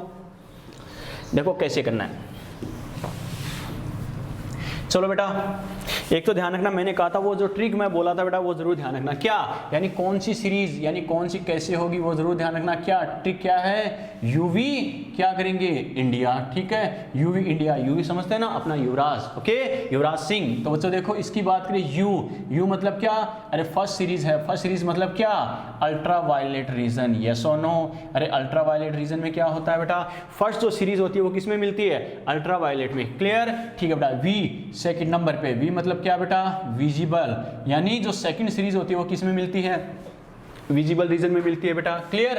आई एन में क्या होगा बेटा, यानी 3 और 4 और 5 है, अगली 3 क्या होगी, इसमें मिलेगी बेटा। ये कौन सा होता है, आई एन मतलब क्या, इंफ्रारेड, यस और नो। अरे बात समझ में आई क्या, क्लियर, ठीक है बेटा। डी आई ए मतलब 6 वाली मिलेगी, और D4 क्या, डिजिटल इंफ्रारेड, क्या कहा, डिजिटल इंफ्रारेड, दूरस्थ अवरक्त। समझ में आया बेटा, क्लियर। तो ये ट्रिक जो ध्यान रखना, मैंने क्या कहा, यूवी इंडिया, फर्स्ट वाली U4 मतलब अल्ट्रा वायलेट, पहली सीरीज किस में मिलेगी, अल्ट्रा वायलेट में, सेकंड वाली विजिबल में, थर्ड फोर्थ फिफ्थ क्या होगी, IN इंडिया, इंफ्रारेड, इंफ्रारेड में, D4 डिजिटल, लास्ट वाली क्या मिलेगी, दूरस्थ अवरक्त, डिजिटल इंफ्रारेड में, क्लियर, समझ में आया, क्लियर। स्क्रीनशॉट लो बेटा फटाफट, फिर इसे बुझाता हूँ, बुझान दे, ठीक है। चलो बेटा, तो ये अपने बात की कैसे करना, क्या करना। अब बात करें बच्चों, देखो जो मैंने टेबल बोली थी बच्चों, एक तो जैसे मान लो स्टार्टिंग जो सीरीज बनाई है, एक टेबल बना रहा हूँ, ये अगर समझ लिए बोर मॉडल के सारे क्वेश्चंस हो जाएंगे बेटा। देखो हाइड्रोजन स्पेक्ट्रम पर बेस्ड वाले कैसे करना, क्या करना, समझना। एक तो मैं क्या लिख रहा हूँ बेटा, सीरीज, सबसे पहले मैं क्या बोल रहा हूँ, सीरीज, फिर यहाँ पर मैं क्या लिख रहा हूँ, रीजन, यानी कौन से रीजन में होगी वो, एरिया या रीजन, क्लियर, ठीक है बेटा। यहाँ पर मैं क्या लिख रहा हूँ बेटा, lower orbit, lower orbit, lower orbit मतलब क्या, n1 की वैल्यू, क्लियर, ठीक है। फिर मैं क्या लिख रहा हूं बेटा, हायर ऑर्बिट है, हायर ऑर्बिट है यानी n2 उच्च कक्षा, क्लियर, ठीक है। और ये मैं क्या लिख रहा हूं, number of lines, number of lines यानी कैपिटल N, और इसको कैलकुलेट करने का तरीका क्या होता है, n2 माइनस n1 से करेंगे। समझ में आ गया बेटा, क्लियर। ये मैंने टेबल बनाई है, अब समझना इस बात को कैसे करना, क्या करना। देखो कैसे हमें आंसर देना है, इसके बारे में क्या करेंगे बच्चों। सबसे पहले देखो बेटा, सीरीज है, सीरीज हमारे पास कौन कौन सी थी बेटा, सबसे पहले कौन सी थी, लाइमन, मैंने क्या कहा, ये सीक्वेंस ध्यान रखना। सेकेंड वाली कौन सी थी बेटा, बामर, क्लियर, ठीक है। फिर थर्ड वाली कौन सी थी, लाइमन, बामर, फिर क्या आपने कहा था, पास्सन, फिर अपने क्या कहा था बेटा, ब्रैकेट, ठीक है। फिर अपने नंबर 5 पे क्या कहा था बेटा, फंड सीरीज, और फिर अपने क्या कहा था नंबर 6 पर, हम्फ्री सीरीज, यानी हम्फ्री सीरीज, क्लियर। रीजन की बात करें, UV India, UV India, Lyman series कौन से में आती है बेटा, अल्ट्रा वायलेट, यस और नो। अरे अल्ट्रा वायलेट रीजन में आती नहीं आती, आती है बच्चों। बामर किस में आती है, विजिबल, ध्यान है ना, विजिबल। फिर क्या कहेंगे, ये किस में आती है, इंफ्रारेड, इंफ्रारेड, ये भी इंफ्रारेड, इंफ्रारेड ये किस में आती है, डिजिटल इंफ्रारेड, यस और no, digital infrared, clear. Lower orbit, lower orbit मैंने क्या कहा था, निम्न कक्षा, लोअर ऑर्बिट, ध्यान रखना बच्चों। जैसे सीरीज का नाम आपने दिमाग में सेट किया है, लाइमन, बामर, पास्सन, ब्रैकेट, फंड और हम्फ्री, वैसे सीक्वेंस से कर लेना। कैसे, यानी 1 2 3 4 5 6, यस और नो। अरे ध्यान है ना, लाइमन सीरीज में मिनिमम कहाँ तक आ सकता है इलेक्ट्रॉन, फर्स्ट में, बामर में सेकेंड, फिर पास्सन में थर्ड, ब्रैकेट में 4, और फिर फंड में 5, और हम्फ्री में 6 नंबर पे, क्लियर। और मैंने क्या कहा कहा था लोअर ऑर्बिट जो है हायर ऑर्बिट उससे ऊपर वाली सारी वैल्यू पॉसिबल है या नहीं है बच्चों, क्लियर। तो देखो हायर ऑर्बिट कितनी हो सकती है, अगर लाइमन सीरीज के लिए लोअर ऑर्बिट 1 है तो इसकी हायर ऑर्बिट क्या होगी 2 3, ऐसे करते करते इनफाइनाइट तक हो सकती है, यस और नो। अरे हायर वाली तो कितनी भी हो सकती है, मैक्सिमम अपन 7 तक कंसीडर जरूर करते हैं लेकिन इनफाइनाइट तक पॉसिबल है, ओके ठीक है। इसकी लोअर ऑर्बिट 2 है तो हायर क्या होगी 3 4, ऐसे इनफाइनाइट तक पॉसिबल है या नहीं है बच्चों। लोअर ऑर्बिट कितनी है 3, तो ये कितनी 4 5, ऐसे करते करते इनफाइनाइट तक पॉसिबल है या नहीं है बच्चों। 4 है लोअर ऑर्बिट है तो इससे ज्यादा वाली सभी कर दो बेटा, 5 6, ऐसे करते करते इनफाइनाइट तक पॉसिबल है, क्लियर। लोअर ऑर्बिट कितना है बेटा 5, तो क्या करेंगे 6 7, इससे ज्यादा वाला क्या हायर ऑर्बिट पॉसिबल है, क्लियर। लोअर ऑर्बिट कितना है 6, तो क्या करेंगे 7 8, ऐसे करते करते इनफाइनाइट तक पॉसिबल है, समझ में आ गया, क्लियर। चलो बेटा एक आपसे क्या पूछेगा कौन सी सीरीज में नंबर ऑफ लाइंस क्या है, तो आपको याद है जैसे मैंने सीरीज में भी बताया था, याद है ना, उसके अकॉर्डिंग कैसे करेंगे। देखो बच्चों n1 तो फिक्स है हर सीरीज का, लाइमन बामर पास्टन ब्रैकेट फंड और हम्फ्री जैसे अपन बोल रहे हैं वैसे सीक्वेंस में 1 2 3 4 5 6, क्लियर, यस और नो। और n2 हमें पता हायर ऑर्बिट है, वो क्या हो सकता है लोअर के ऊपर वाला कौन सा भी हो सकता है। बच्चा कहेगा सर हमें कैसे पता चलेगा, बिल्कुल बेटा वो भी डिस्कस करेंगे कि हमें कैसे पता करना हायर ऑर्बिट के बारे में डिस्कस करेंगे बेटा। देखो बच्चों कैसे, अभी तो नंबर ऑफ लाइंस की अगर हम बात करें, रेखाओं की संख्या की बात करें तो n2 तो कितना भी हो सकता है, अलग अलग कंडीशन में हमें कितना भी दे सकता है, हायर ऑर्बिट तो उच्च कक्षा तो, लेकिन लोअर ऑर्बिट फिक्स है या नहीं है, फिक्स है बेटा। तो इसके लिए नंबर ऑफ लाइंस में क्या लिख सकता हूं n2 -1, यस और नो। इसके लिए क्या लिख सकता हूं n2 -2, यस और नो, क्लियर। इसके लिए क्या लिख सकता हूं n2 -3, यस और नो। इसके लिए क्या लिख सकता हूं बेटा n2 -4, इसके लिए क्या लिखूंगा n2 -5, इसके लिए n2 -6। मेरा कहने का मतलब क्या है, आपसे पूछे कि लाइमन कोई इलेक्ट्रॉन है वो क्या करेगा, यानी 7 से किस में आ रहा है फर्स्ट में आ रहा है, तो लाइमन सीरीज में नंबर ऑफ लाइंस क्या होगी। तो बस आपको वो सीरीज बना के देखने की जरूरत नहीं है, टाइम पास करके पहले सीरीज बनाओगे फिर एक एक काउंट करोगे, एक ये होगी 2 फिर 3 फिर 4, टाइम पास की जरूरत नहीं है। नंबर ऑफ लाइन सीरीज के लिए सर ने सीधा बताया, लाइमन की बात करा फर्स्ट नंबर वाले की बात करा ना तो n2 -1, n2 मतलब जो हायर में दे रखा है, 7 से फर्स्ट में आ रहा है तो सीधा 7 -1 कर दो, 6, काम खत्म, क्लियर। फिर क्या करेंगे n2 -2, या फिर बामर की पूछे तो 7 -2 मतलब कितना आ गया, सीधा आ गया 5। तो आपको सीरीज बना के देखने की जरूरत नहीं पड़ेगी, समझ में आ गया, क्लियर, यस और नो। और एक चीज और ध्यान रखना बच्चों, खासकर क्या नॉर्मली अगर अपन बात करते हैं बेटा तो ध्यान रखना, अगर आपसे बोले इलेक्ट्रॉन फर्स्ट सेल में आ रहा है तो क्या करना बेटा, अल्ट्रावायलेट रीजन बोले या लाइमन सीरीज बोले तो n1 1 होना चाहिए, क्लियर। अरे तभी तो हमें पता है बच्चों इलेक्ट्रॉन किस में आएगा, लाइमन सीरीज में आएगा, फर्स्ट में पहुंचा ही नहीं है तो लाइमन सीरीज आ सकती है क्या, नहीं, ठीक है। अब क्या करेंगे, बामर सीरीज या फिर विजिबल रीजन बोले तो n1 कितना होना चाहिए, मिनिमम लोअर ऑर्बिट 2 होनी चाहिए। फिर क्या करेंगे, पास्टन बोले तो लोअर ऑर्बिट कितना होना चाहिए, 3 होना चाहिए। ब्रैकेट बोले तो लोअर ऑर्बिट कितना होना चाहिए, 4 होना चाहिए। या फिर सीरीज के अकॉर्डिंग बात करें, जैसे मान लो आपसे बोले अल्ट्रावायलेट रीजन मतलब लाइमन की बात करा तो n1 की वैल्यू 1।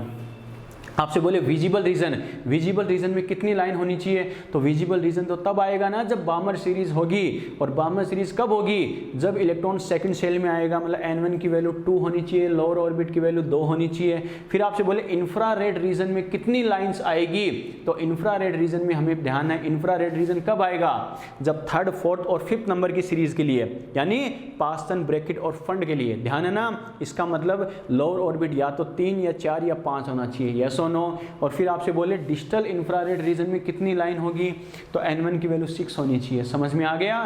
तो मेरा कहने का मतलब क्या है, अगर जिस सीरीज या रीजन की बात कर रहा है कम से कम उसके n1 तक यानी उसके लोअर ऑर्बिट तक इलेक्ट्रॉन नहीं पहुंच रहा, तो उसके लिए क्या होगा, नंबर ऑफ लाइन, सीधा आंसर आएगा 0।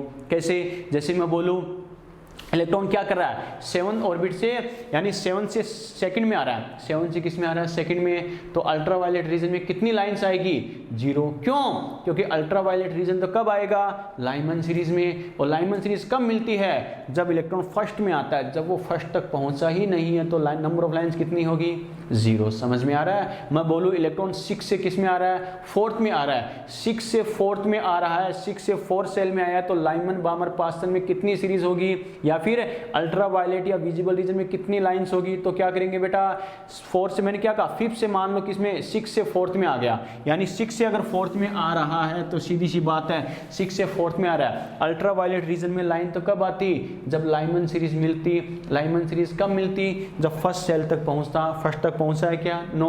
तो अल्ट्रा वायलेट रीजन या लाइमन सीरीज में नंबर ऑफ लाइन 0। क्लियर। आपसे बोले विजिबल रीजन, विजिबल रीजन कब मिलता, जब हमें पता सेकंड तक आता, ये कहां तक आया, 4th तक आया, तो मतलब नंबर ऑफ लाइंस कितनी, 0। समझ में आ गया बेटा, यस और नो। क्लियर, बात समझ में आई क्या। तो बच्चों ये टेबल और ये सीरीज मैंने बनाई, बहुत इंपॉर्टेंट है, ध्यान रखना। क्लियर।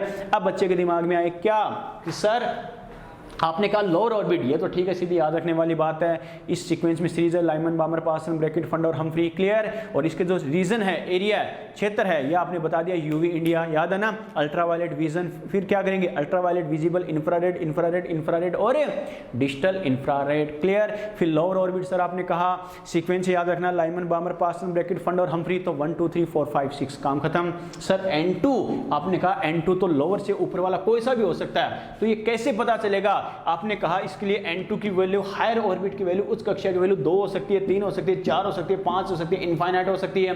कैसे फिक्स करें, एक अगर फिक्स करना तो कैसे करें सर, यहां आपने कहा 3 4 5 6 इनफाइनाइट कितनी भी हो सकती है, एक फिक्स कैसे करें, ये अपन डिस्कस करेंगे नेक्स्ट लेक्चर में। कैसे आपको पहले एक्सप्लेन करूंगा, समझाऊंगा, फिर एक ट्रिक बताऊंगा, सेकंडों में आंसर आएगा कैसे मुझे N2 की वैल्यू यानी हायर ऑर्बिट, उच्च कक्षा, एक फिक्स मान बताना हो कि जैसे 3 4 5 6 इनफाइनाइट कितना भी हो सकता है, एक एग्जैक्ट वैल्यू बतानी हो तो कौन सा बताना है, वो नेक्स्ट लेक्चर में अपन डिस्कस करेंगे कैसे करना है, क्या करना है। यहां तक बात समझ में आई। क्लियर। तो ध्यान रखना, ये जो सीरीज बनाई है, टेबल बनाई है, बहुत इंपॉर्टेंट है बेटा। क्लियर। काफी क्वेश्चंस आपको मिलेंगे, स्क्रीनशॉट लो फटाफट, और क्या इसको रिवाइज करना बेटा, आज जाके कोई डाउट हो पूछना। क्लियर। बाकी इसके आगे कंटिन्यू करेंगे इसे नेक्स्ट लेक्चर में, ठीक है बेटा। और कोई डाउट है क्या?